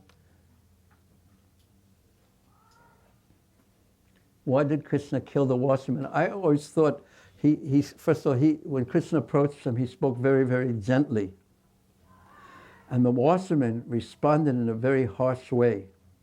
But still I thought that Krishna's reaction was very extreme. He killed him, chopped off his head. Of course, when Krishna does something, it is perfect and wonderful. And the washerman actually had a demonic mentality, a terrible mentality. But what caused Krishna to kill him explains, I think it was Srila Vishwanath Chakravarti Thakur, but he was with Balaram.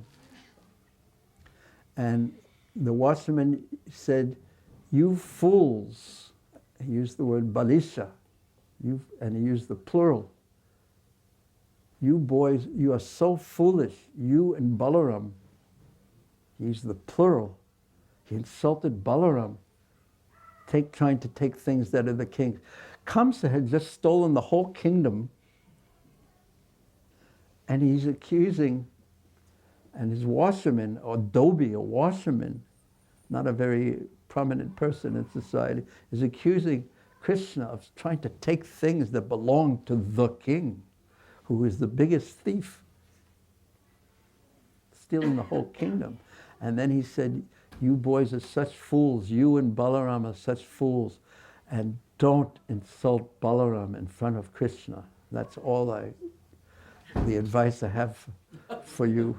Don't do it.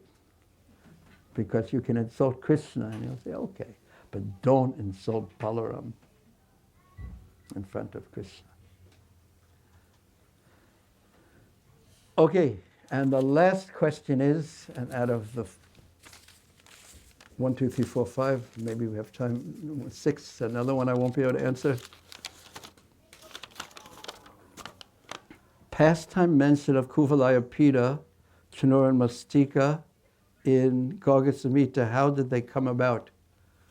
Well, Kaṁsa went and challenged them. There are details that I don't remember all of them. Kaṁsa went and challenged them one by one, and except for Kuvalaya Pita, he just took him and threw him far away. And his master, he was coming and destroying where Kaṁsa was, and Kaṁsa just threw him far away. And his master, wanting to make, I think it was Jarasandha, wanting to please Kaṁsa, gave him Kuvalaya Pita, who was an angry old monster of an elephant.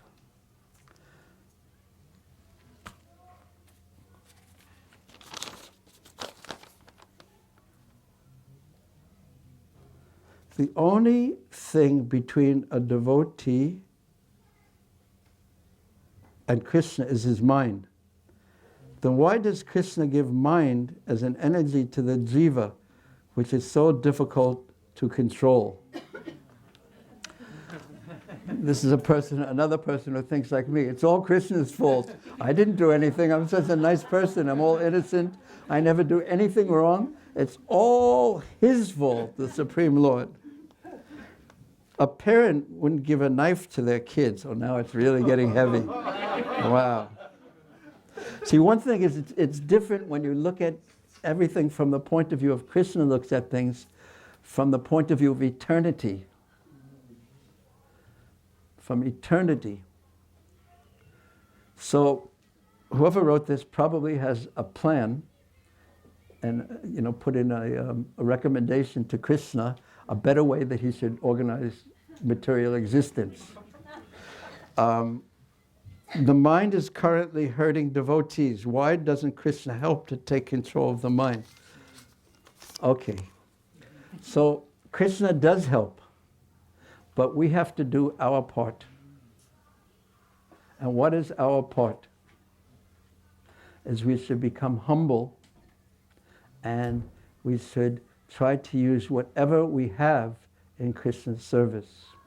And we should, there's some compassion in the asker of this question, that he doesn't like to see the devotees being hurt by their minds.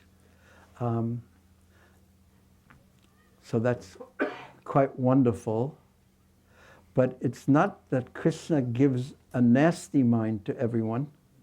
Some people he gives quite nice minds that are sattva, that cultivate the mode of goodness, because sattvam sanjayate jnanam, that when the mind is in goodness, then it is peaceful, it is happy, and it, basically speaking, in a simple way, doesn't give trouble. So the question could be turned around, in spite of knowing this, why do I cultivate the mode of passion and do things that cause me trouble and cause my mind trouble? And why do I do things in the mode of ignorance that cause me trouble and my mind trouble? And then ultimately cause others trouble. Why am I my own worst enemy? So if we approach Krishna in a humble mood, and we are willing to take the medicine, and I may have sounded a little bit critical about the person who asked this question, but I also ask questions like that, and I also secretly think like that. Why doesn't Krishna do this, and why doesn't Krishna do that? I won't express it out loud because then you'll all know what it's like inside. But the point is that we should become humble and not think it's like Yeah, it's like a child thinking, why are my parents telling me I shouldn't play computer games all day long? Don't they know that it's so good for me? But the child really can't understand what the consciousness of the parent is like and how much love is behind that. From the naivete, and you could say foolishness of the child or the ignorance of a child, he's imagining one thing or another.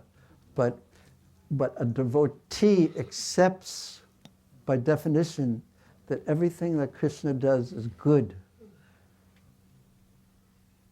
And that we shouldn't try to reorganize Krishna, but use that same energy and that same tendency to reorganize ourself and improve ourself.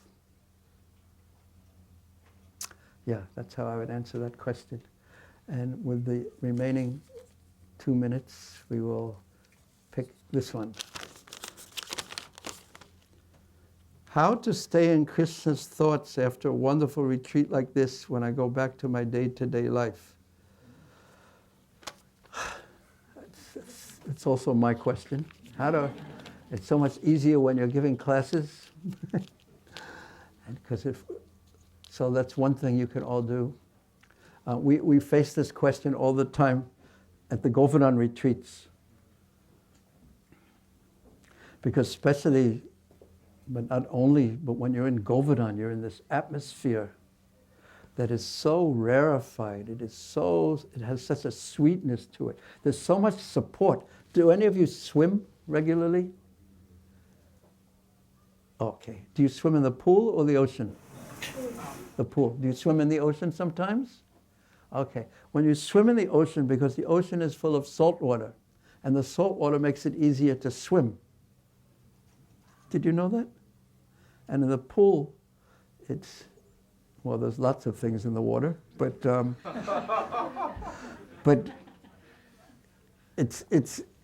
you have to work harder just to stay afloat, but with the salt there. So in Vrindavan, in Mayapur and Puri, the atmosphere is so special. It's like swimming in salt water, but even more, where it just supports Krishna consciousness so much. So the devotees they invariably will ask if we don't answer it for them. What do you do next when you leave this atmosphere, which is full of Krishna Katha? There's nothing else anyone is doing, practically speaking, except hearing about Krishna and chanting. Then what do you do when you leave? And it's so sad in Vrindavan, is that you watch. I watch myself and others, they think from now on, when you're in the atmosphere, from now on, I'm going to always remember Krishna, never forget Krishna, I'm going to chant all the time. And by the time you get to the Delhi airport, it's like 99% gone already. And that's even before you go through security. So what to do? So one of the answers that we give is there's 2 parts. Maybe Jagattarini Mataji could add something if she likes. 2 parts. One is, don't expect to take it all with you. But think of it in terms of, I got a little bit of a blessing, some fortune. And that fortune that I got is mine forever. That I may not be able to keep as Krishna conscious thinking of Krishna, but I can remember that one time I was doing that, and it was so much more pleasant than my usual consciousness. And so that's a gift. It's Radha Ballabha's mercy and the devotees who take so much trouble to keep this place so nice, and all of you who've taken the trouble to come here. It's a gift. And the second part of the answer is the recordings. Listen to the recordings.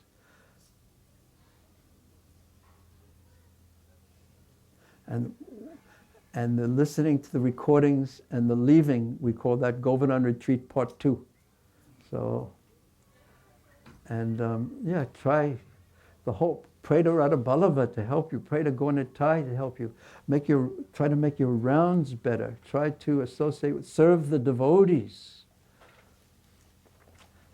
even when taking prasadam, think this is prasadam instead of food. And usually this type of sincerity lasts until the prasadam begins. Soon as, or even until you walk out the door. Soon as it's, I've watched this even myself, soon as we walk out the door, so you got a gift, we got a gift, I got a gift, Mataji got a gift. Radharaman, by our participation in this way, and because of your kindness, we all were able to be more Krishna conscious. Thank you so much. And Hare Krishna. Srila Prabhupada ki jai. Sri Gauratai ki jai. Sri Radha Ballava ki jai. Jagannath Baladev, Subhadra Devi ki jai. Nitai Gaur Premanande Hare Bhava. Srila Prabhupada Bhaktivedanta ki jai. You all were so patient. I'm amazed. Thank you so much. Hare Krishna.